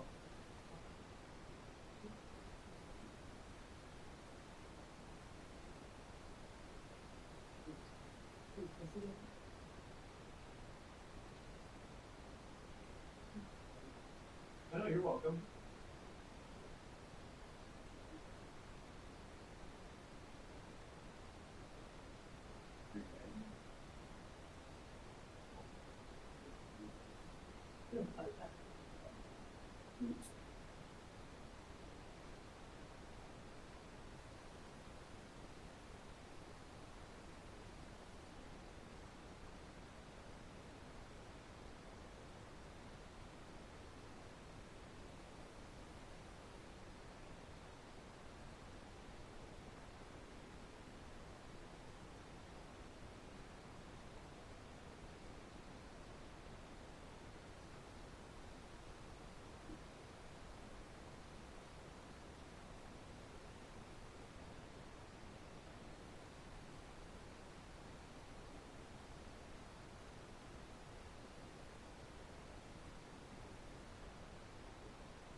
All right, nominations for chairperson of the board are David Engelbert, Alexis Heim-Peter, and Walter Combs.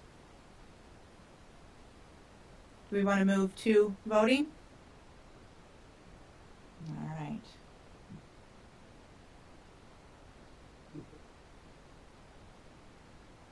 Although everybody's name is still on this voting ballot, those are the three people that you can vote for, okay? Just clarifying that.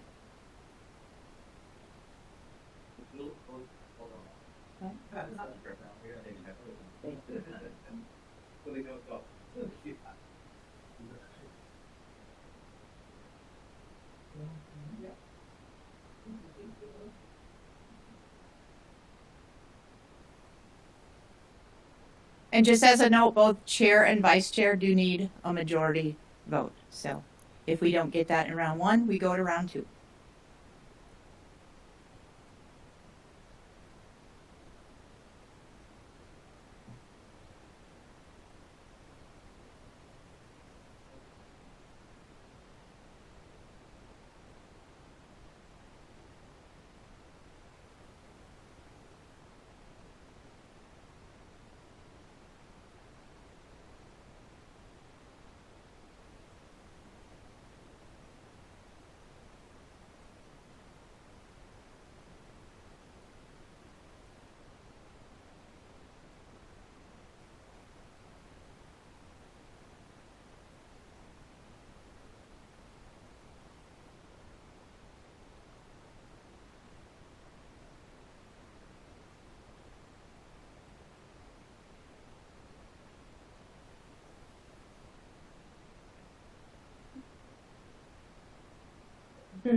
Like Jeopardy.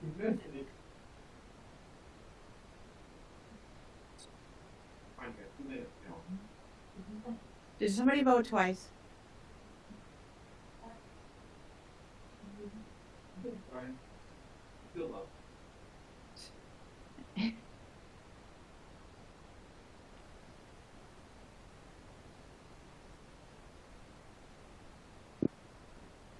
All right.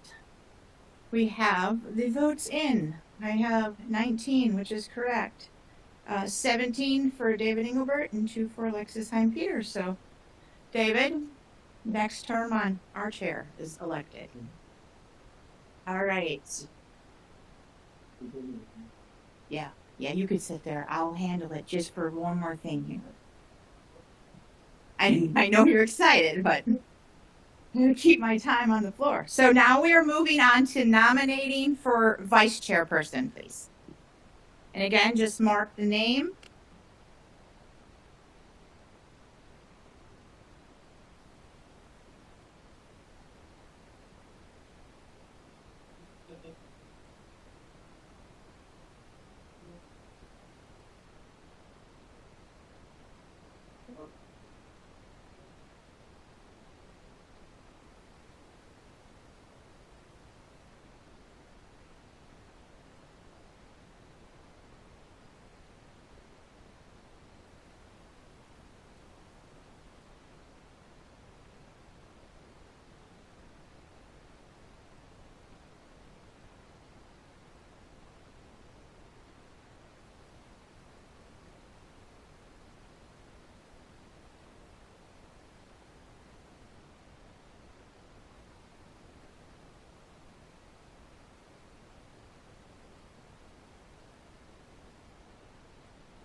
All right, nominations for vice chairperson, Alexis Heim-Peter, Todd Thays, and Dale Vogel.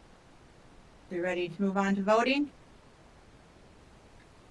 All right. Again, those are the only names, even though you'll see all of them on your voting ballot, please only use those 3 names.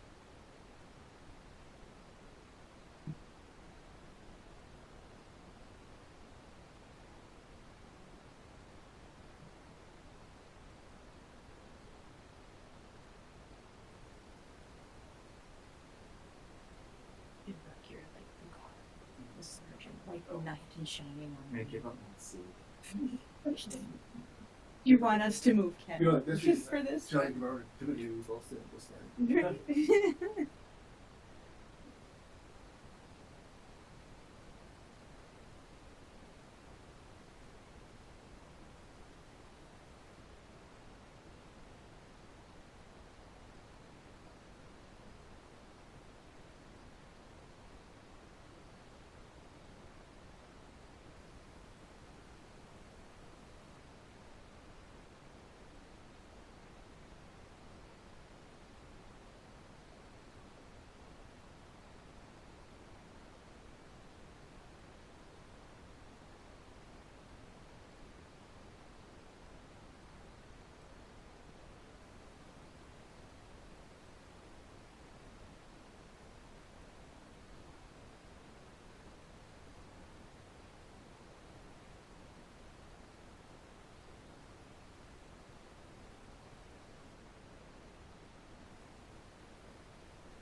All right.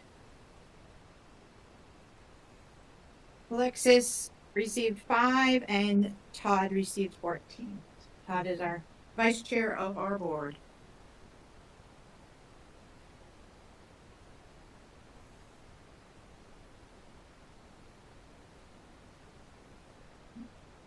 Right, you want to switch? Do you?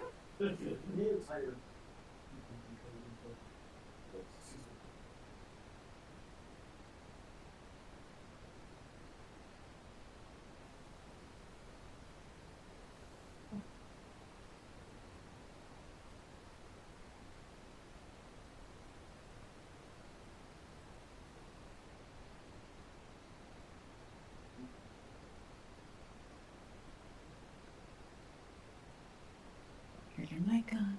No, that. We're all set, dude. Okay.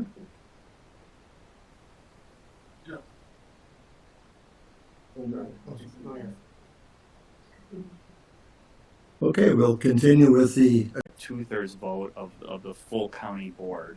The statutes allow in 2 circumstances a committee selected by the board to approve such transfers.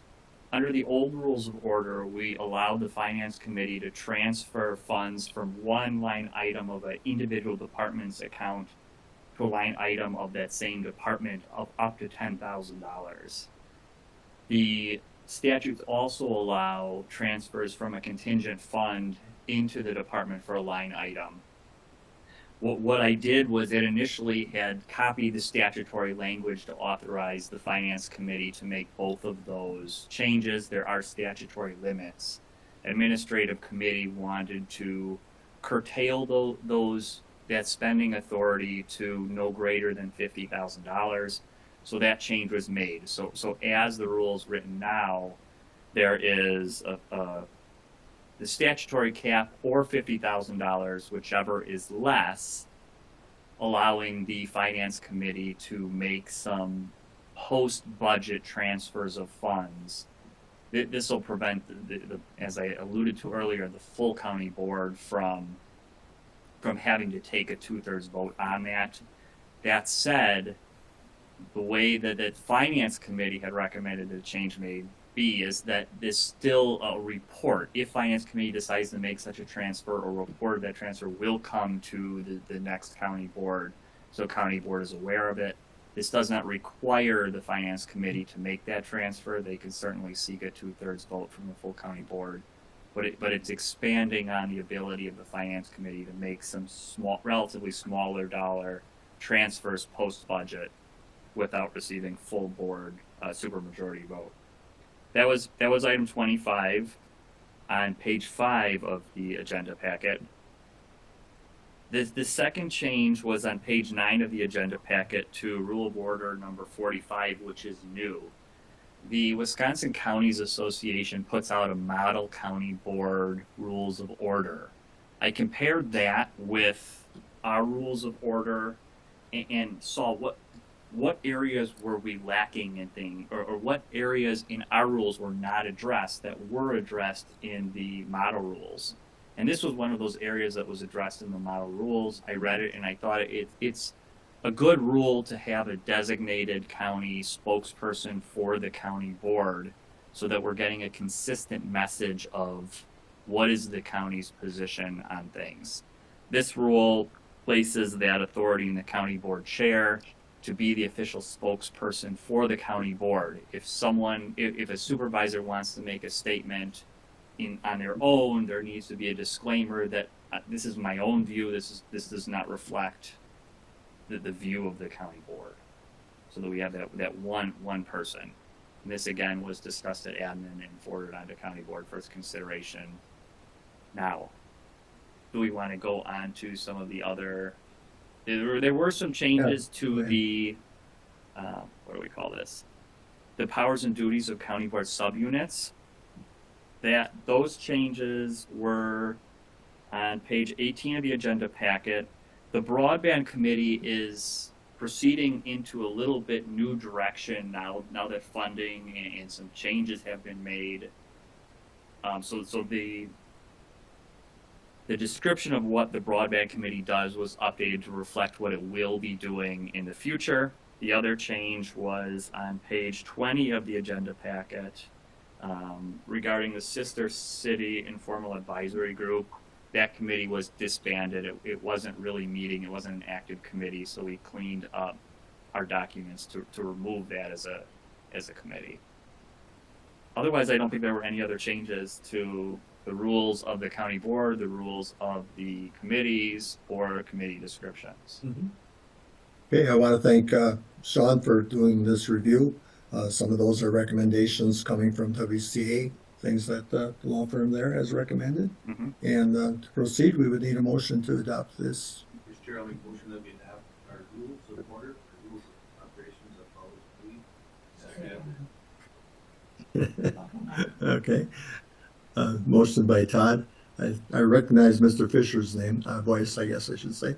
And so we have a motion and a second. Alexis, you have a question?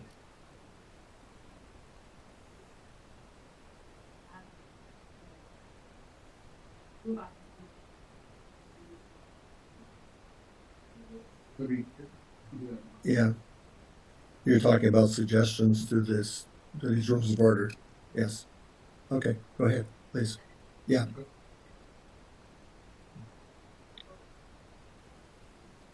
Yeah, your mic, is your mic good? It's not picking me up, okay? Yes, sorry, it's going on here.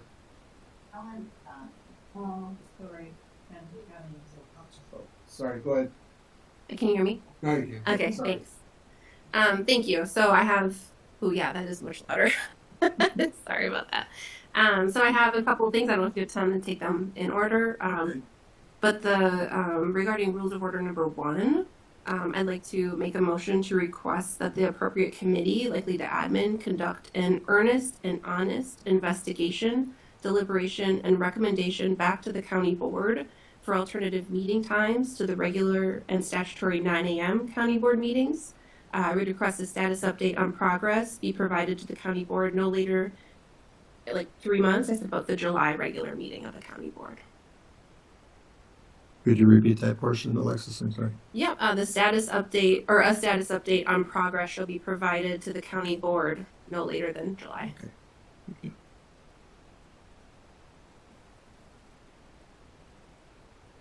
Okay, do you have another recommendation? I do. Rule of order number 25D. I have a question, which would lead to a potential. This is about the class 1 notices being required, I believe, for that that portion that is new. I guess my question is, has this class 1 notices always been required, or is this a new assignment for the clerk's office? 25D. I'm sorry you weren't looking. Could you answer that, Sean? Yeah. So this is a statutory requirement. The current or the last year's rules of order did not allow the finance committee to make a transfer from the contingent fund into a department. The statutes say that when a committee does that, when a county board authorizes a committee to do that, there has to be a class 1 notice. Okay. So it wasn't an issue in last year's rules of order, but I added in because it is a statutory requirement because we're expanding the authority of the finance committee. Very good. That's helpful. You referenced here the chapter 985, and that just referred me to the general posting, so I did not get the reference that you're mentioning. So I appreciate that clarification.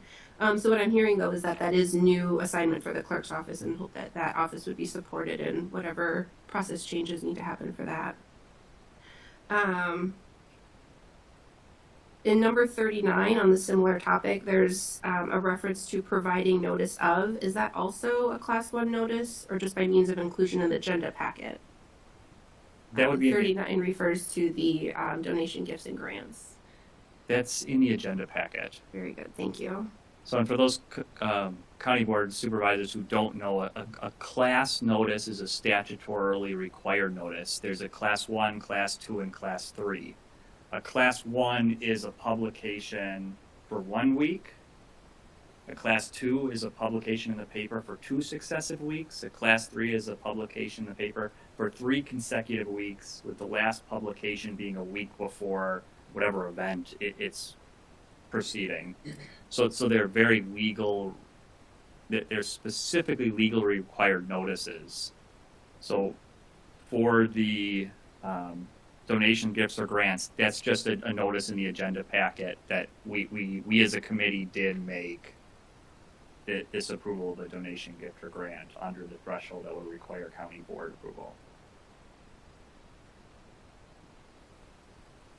Okay.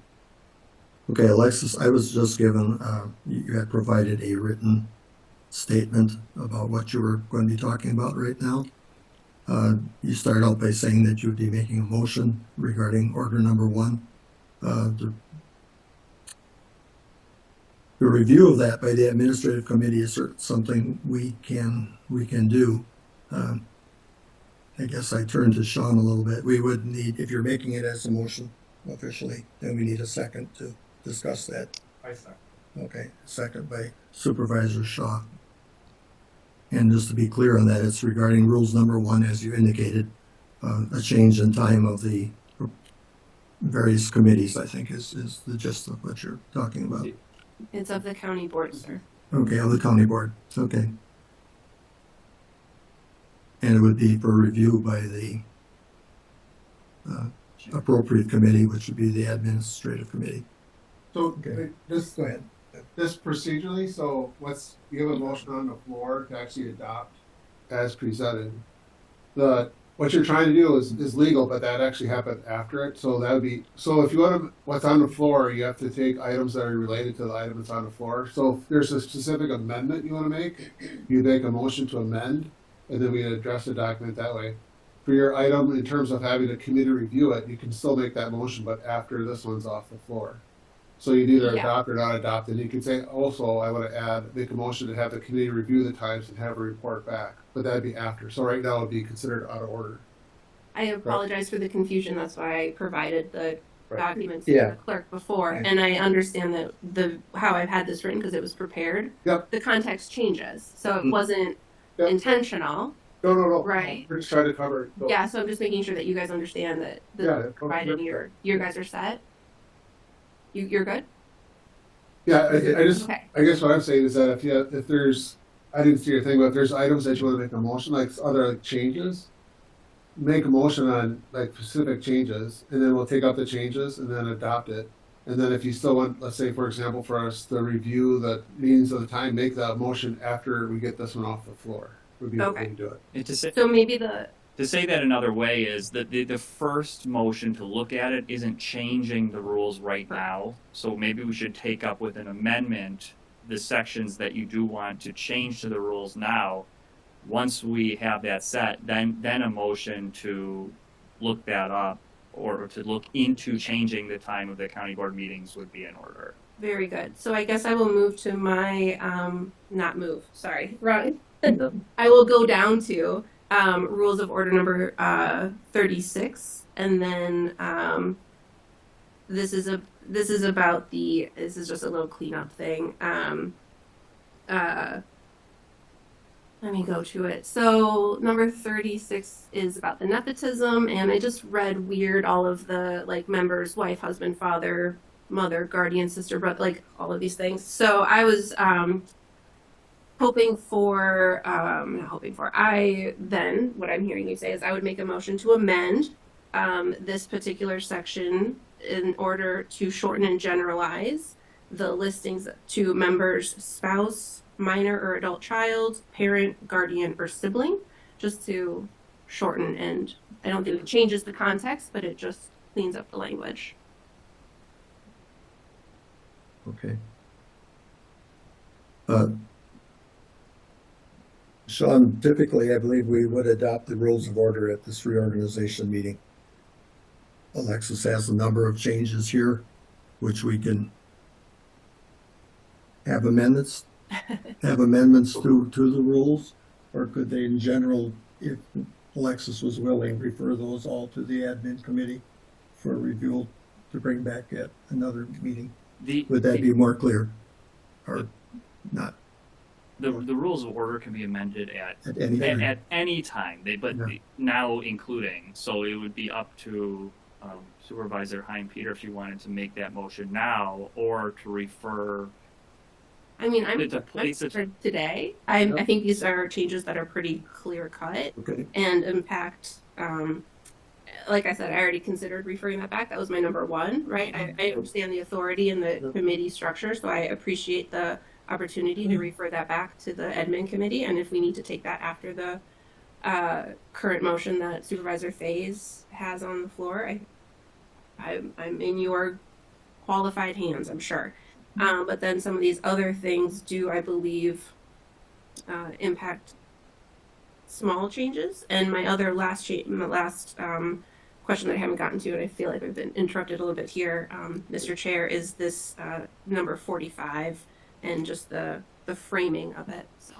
So again, it's procedurally. So Alexis made a motion to make an amendment to section 36, so that a motion to amend's on the floor. So we need a second. We need a before second for discuss that. anything else. Yes. So we have, Okay. Okay. So now, okay. okay, So again, this procedure is good. This is good because we all got to learn. We gotta So practice. procedurally, we got to practice. So right now you have the original motion, and now you have a motion to amend. And now what you talk about is you're talking about the only thing you talk about right now is the motion to amend, and then what you do is take action on that. So right now you guys can discuss that amendment, which is on section 36. Don't bring up any other sections. Just bring up this section right now.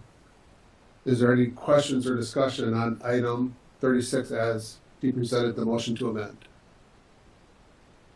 Does everybody understand what the essentially, and stop me if I'm paraphrasing you incorrectly, but to change wife, husband to spouse, father, mother to parent, Guardian stays, yeah. guardian, and I don't have the language in front of me, but they're cleanup matters that from a legal perspective I don't take any issue with. The reading or the intent and function of this rule does not change. Thank you, Court Counsel.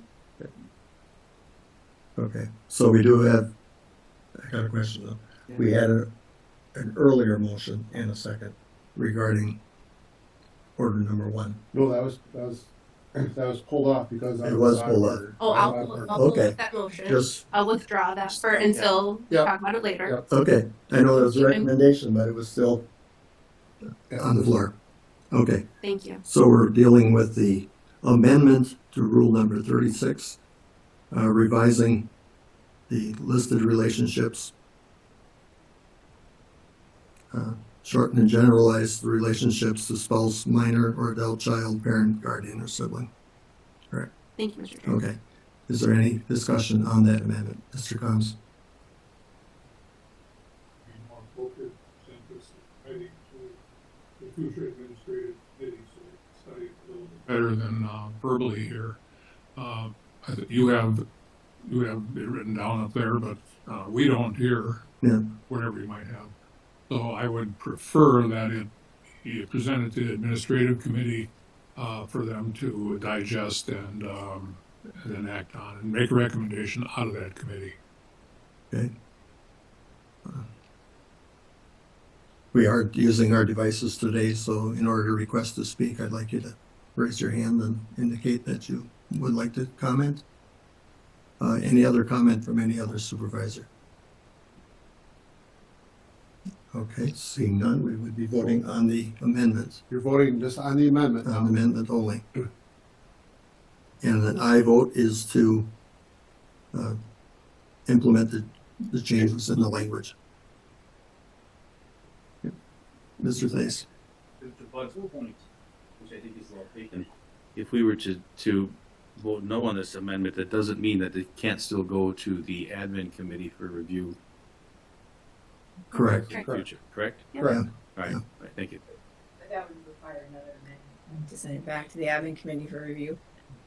I don't know. It would come- No, based on what Sean just told us, those rules can be reviewed at any time. We can recognize some of these Yep. requests, Okay. as with the first one, that it would be something that could go to admin.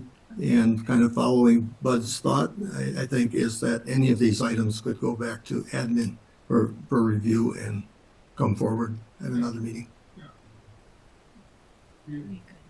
Take it through channels and for a better review with So we have a first and second on the amendment on the floor, that your options now are to vote on that, Mhm. or you could have a third motion to refer the amendment to the administrative committee for further consideration. So you either vote on it now, or we need another motion second to refer to the administrative committee. along the lines of Okay. this Okay, motion to amend to refer to admin. Okay, 1 second here. yeah, Please wait till you're recognized by the chair so we can turn the microphones on, because we don't capture any of this when you just blurt. Thank you. okay, thank you. Okay, Yes, Yeah. point, because you looked right at me, so I thought you Yeah. were recognizing me to speak. We're just talking about item 36, right now, that's the motion, just item 36. Am I on the right item number? Yes. Yeah. Okay, Yeah. perfect. It's not all of the other ones. Okay. okay. Sean, we got Bud's motion to amend the amendment? The Is amendment, that correct? to refer the Refer. amendment to administrative committee. Okay, and that would take precedence in our voting? Yep, now that's the motion before the body. Okay. Is everyone clear on that? We have the motion by Supervisor Combs and a second by Supervisor Gauger to refer the amendment to the admin committee. Is that correct? Yep. Okay. Any discussion on that amendment? Alexis? I would just remind the supervisors that we have the same voting power as, we can make this decision here and don't have to waste committee time on it, so, thank you. Mhm. Okay, all in favor of the amendment to the amendment, signify by aye. Aye. Opposed? Aye. Do you want a roll call on that, so you're noted, What or does the border say? that's, We should do we should do a roll call? Yep. Okay. I thought that's what you just told us. All right. Okay, Faze? Aye. Plod? Sorry, I need it to. All right. Robillard? Miller? Fisher? Aye. Morgan? Jeancourt, Aye. Shaw, Nay. Hein Peter, Nay. Bacon, Norton, Nay. Vogel, Aye. Zettel, Gauger, Aye. Caneberry, Hancock, Nay.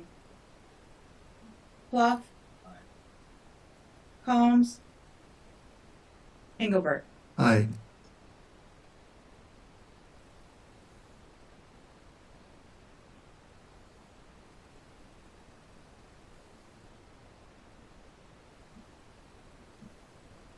Uh, 13 to 6. 13 yes, 6 no. Okay. Okay, so what that means is that the amendment now got referred to committee. So now you're back to your original motion on the floor, which is to adopt the rules. So you're back, just to reset it, so that we're just under rules on the floor, so you're right back to the same spot. That one amendment now got referred to the admin committee. Okay, Supervisor Norton. Question 39. Because it's been brought up in previous stuff, the library board is authorized to accept donations statutorily over 5,000.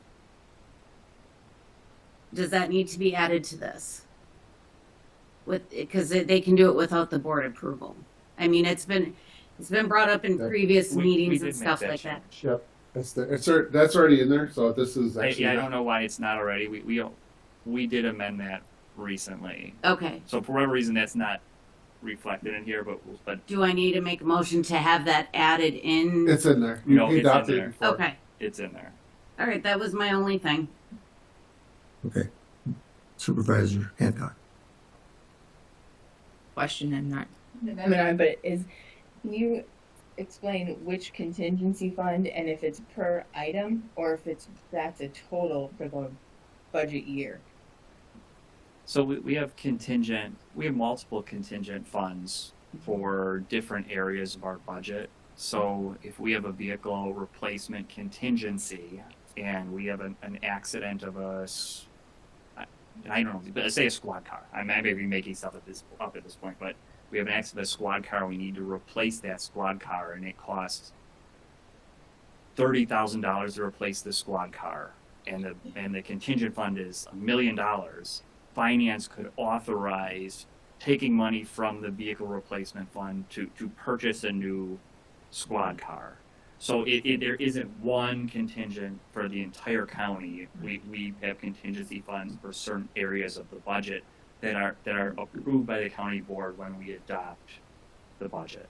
So it's from that contingent fund that's related to the item, not just contingent fund, right? Okay. I just don't know, yeah. Yes. And then is it one time total equals that amount or is it per time? So could they do it So there is 100 times? I mean, according to this, that's an exaggeration, but I just Per want to understand. item.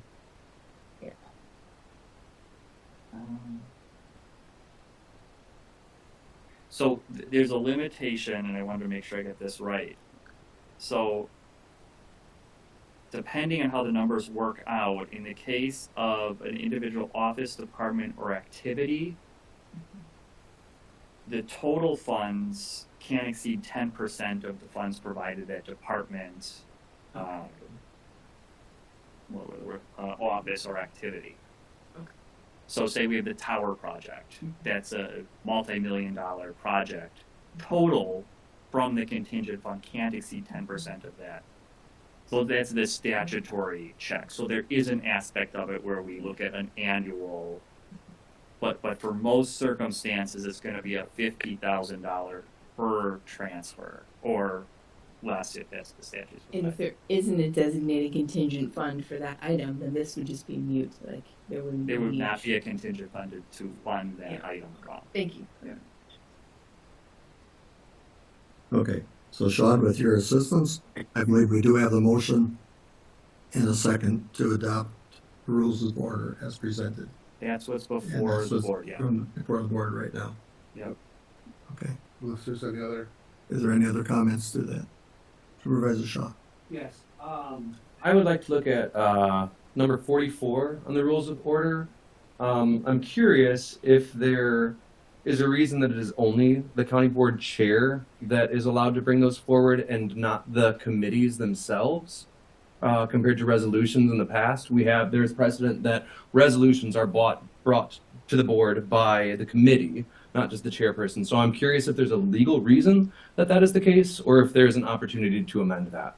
There is no legal reason why it's the chair. If I recall, the thinking on that was the chair would be the gatekeeper in the determination of whether it impacts a county program service or budget. Excellent. Then I'd like to make a motion to amend Rule of Order number 44 to read, to be considered by the County Board, Door County Board of Supervisors, a proclamation must be sponsored by the County Board chairperson or a given committee and directly impact the county's programs, etc. I'll second that.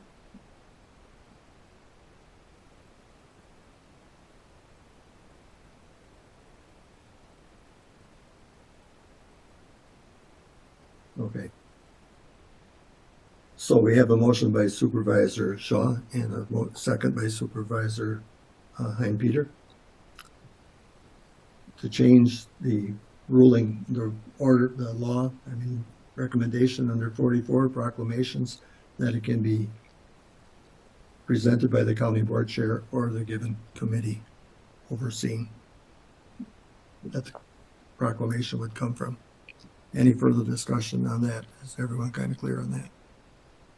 Okay, and that would be an amendment to the original motion. It would be amendment to the original motion. Okay.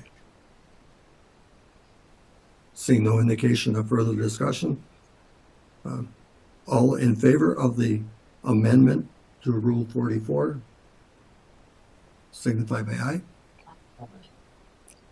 Opposed? Aye. Okay, I guess we'll do a roll call on this one as well. Yeah.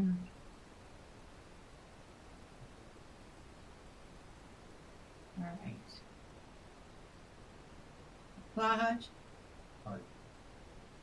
Robillard. Miller. No. Fisher. No. Morgan. Jeancourt. Nay. Shaw. Aye. Hein-Peter. Aye. Bacon. Norton. Aye. Vogel. No. Zettel. No. Gauger. Nay. Caneberry. Hancock. Clough. Nay. Holmes. Nay. Engelbert. Nay. Fays. Nay. All right, that fails on a vote of 7 yes, 12 no. Okay. So are there any other amendments to the rules? Otherwise, we'll go back to the original motion. I believe that was by Supervisor Sayes. Okay, Alexis, you have a, Yep, I have one more. Okay. Well, the amendments. The proposed number 45. Can you give a little bit more, Corp Counsel, if you could give a little bit more of what this issue is attempting to resolve, and if there is potential to reframe this from sort of a punitive, authoritarian, more context, more in line with what WCA template has, which is more that we're dedicating a board chair as a spokesperson rather than punishing people for seeming to speak out of turn, which is how the draft is written. Comes across. As you see it there, it's written exactly according to the WCA model board rules. It can be amended. It's a board rule. There are no statutory requirements that this take place. It could be at the board's discretion. So it can be amended as you see fit. Yeah, I guess we're looking. Oh, no, go ahead. we must be looking at different WCA templates because I pulled it up here, and their template says the board chair shall serve as the spokesperson for the county board and is authorized to comment. Any such comments are consistent with policy and express positions. So more so just, I understand what you're trying to get at with this policy to be in place. It's just a matter of framing how it currently is doesn't align with the rest of our written rules as far as sidelines, I guess. So you would be willing to kind of, like I said, review that and amend it in line with at least what I found. Maybe you're looking at something else. So I mean, I don't make I can amend it, but I don't know how you want me to oh sure. amend it. So with the motion, we need to specify how it should be amended, or it could be referred to. And there's a motion, but you could change your motion because there's no second. Oh, I didn't motion anything yet. Okay. I was asking you a Okay, question. then there's Yeah. no motion. No, there's no It'd be, we could refer it to committee, but it either needs to be, what are we changing it to for the board to consider, Okay. or refer for further review by a committee, or you could bring it back at any time. It doesn't need to be right now. The board rules can be changed at any time. Okay. Yeah, and so my question, and I didn't make a motion, my questions were, what issue is this rule attempting to resolve, was the first one. To give one spokesperson to speak on behalf of the county board as a body, so we don't have multiple members giving their view on a standpoint, and the public being confused on what is the county board's policy. That would require a disclaimer to say, these are my views. Mm-hmm. Perfect. Okay. Thank you. I guess we would, I'm sorry, Nissa? Yeah, I have one random question concerning that. Like, how does that affect committee chairs making statements on a like their specific committee if it's not coming from the county board chair? There is not a corresponding rule for committees. This is the county board rule. So a committee member couldn't say, the county board wants to do this. They could say, at committee, we spoke about this and this is what was discussed. But committees can't bind, in most cases, the county either. It's the county board. The committees are referring, their sub-body, referring to the county board. But there is not a corresponding rule for committees that says this, just by the nature of the committee board function of each other. So hypothetically, if I'm Health and Human Services chair again, I can still speak about Health and Human Services. I'm just not taking an official county board decision. Right. I think the clarification would be is, and again, we'll get that right. So as a chair, you might get a question on an agenda item for that, and you could say, well, as the committee had this discussion and we made this recommendation to the county board, or that type of thing. But you wouldn't go on and say the county board's position is this, right? But I think obviously the media's here, or we get calls from the media and they follow our agendas and they ask questions. So I think it's fair to give them information in regards to that, but you're not speaking on behalf of the county's position on something. You're taking your discussion that item at the committee level in terms of what was done. And you can even say, well, the committee took action and referred it to the county board for action, that type of thing. It's just that, again, I guess it's an official statement on some of the items. That's where it's the difference. You know, not giving an update on these things. Yeah, but this, you know, the chair, it's not like you're in every committee meeting. Nor do I expect you to go to every single group that exists every single month. Mm-hmm. Yeah. I think this was written in an attempt to have one, as Sean said, one spokesman for the county certainly on the broader issues. If there's something lesser, it's maybe a little different. I can speak to one example. A long time ago, because I've been here a long time, we had a building committee for the Justice Center. And one of the members from that committee went before city council saying, this is what the county should be doing. This is the position of some of the members. Well, chairing that committee at that time, and that was a committee with the full board, felt they should not have gone before city council presenting a position which that committee or certainly the board had not taken yet. It was under discussion and so forth. So if we all work together, we can follow these rules, but we're trying to keep individuals from asserting an opinion that hasn't been supported by committee or county board. And that's kind of the way it's written, hopefully. I mean, I think there's always some discretion in how you're doing, but, you know. And you have to recall too that sometimes it could be a minority from that committee trying to negotiate or push something too. So it's cautionary. Todd? Because it isn't an attempt to muzzle anyone, because all you have to say is, in my opinion, in my personal opinion, I'm not speaking on behalf of the board. I mean, that's all you have to do, then you're not binding the board, and, you know, the media knows that, and that should be in print, right? Mm-hmm. Okay, so that wasn't presented as an amendment then, correct? No, sir. No, okay. Okay, so we will go back to the original motion then to rules of order as presented. Oh, we have the motion by Todd and a second by Elizabeth, I think. Right. No, Ken. No, Ms. By Mr. Fisher. Okay, sorry. Okay, okay, all those in favor of approval of the rules of order adoption signify by aye.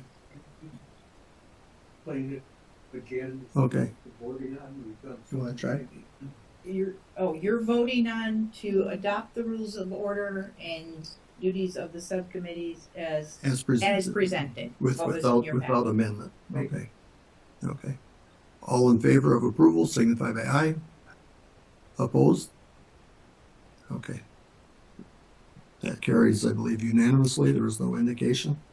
Okay. Then Alexis, you had the recommendation to send item 1 back to committee. Thank you, Mr. Chair. So now I would read it. So- Make a motion. Cool. So I make a motion to request the admin committee conduct an earnest and honest investigation, deliberation, and recommendation back to the county board for alternative meeting times to the regular and statutory 9 a.m. county board meetings.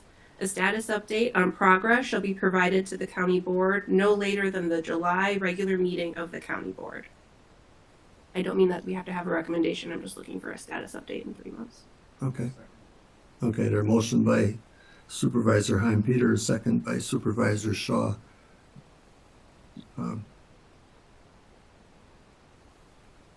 I'm hesitating here. I'm in agreement with what you're saying, Alexis. It's just that you and I have a written form and the others don't. So, but you just read it out loud, so it should be clear. I would hope that you're asking for a review of the time of day and so forth for the county board meeting. Yeah, I can certainly Yeah. talk about it now that we have Oh. a. Would you like me Yeah, to? yes, please, go Yeah, ahead. so this has been something that's come up before as I've been on board, and I'm a working mom and juggling lots of things, as you guys all know, and I think a lot of more of us on board now too are still active working members, and have other commitments and things. So this is just an opportunity. Don't think one size fits all. This is just an opportunity for the admin committee to take a real look at what alternative meeting schedules could be. The admin committee being the appropriate delegated authority in this instance. Okay. Happy to talk any questions though at this time, but it's just to refer Mhm. the work to the committee. Are you talking all meetings? County board and committee meetings or just county board meetings? Just county board meetings. Committee meetings are set by yes, there was a scheduled, but I believe, at least it's my understanding, that those are still up for discussion among the new committees. So those times could change, and they are set by the 7-5, however many people at the committees. So this work specifically is just for the full body. Thank you. Okay, so the motion is then to have referred rule number 1, the time of day for meetings, back to the administrative committee for review. Yes, sir. Thank Okay, you. any other comments on that motion? Or, okay. Supervisor Bacon.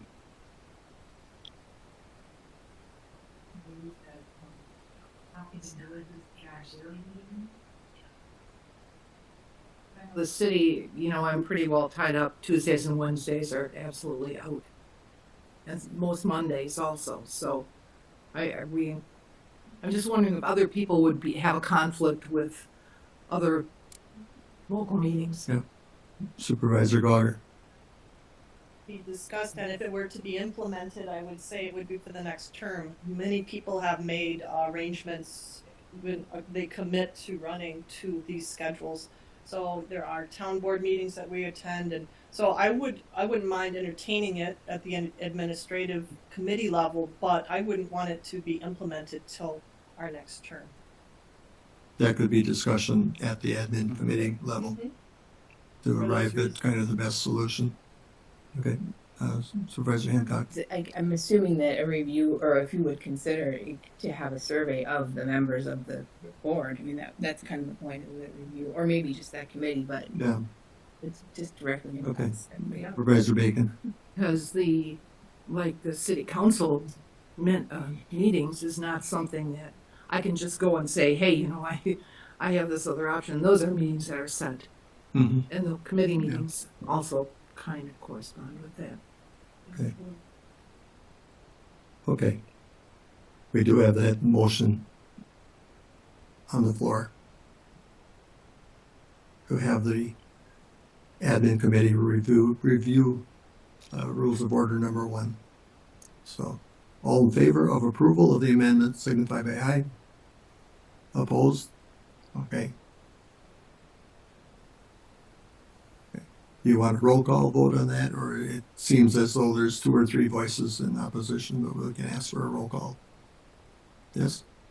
Not necessary, bud? No, okay. Okay, we'll be referring it back to committee then. Okay, thank you. Okay, I think that concludes our business regarding the rules of order.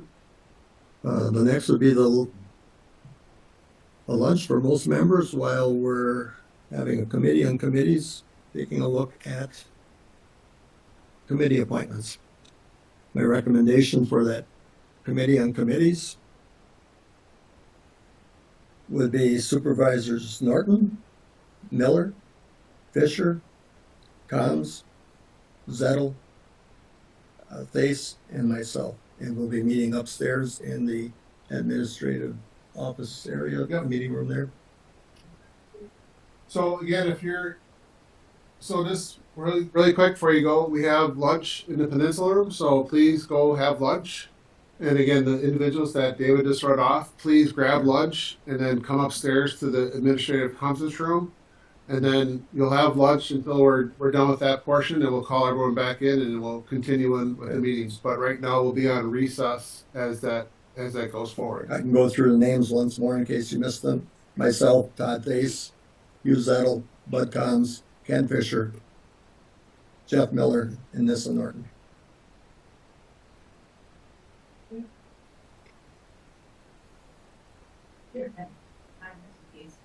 I'd say probably like an hour. Yeah. Better not be longer. Yes, we're highly.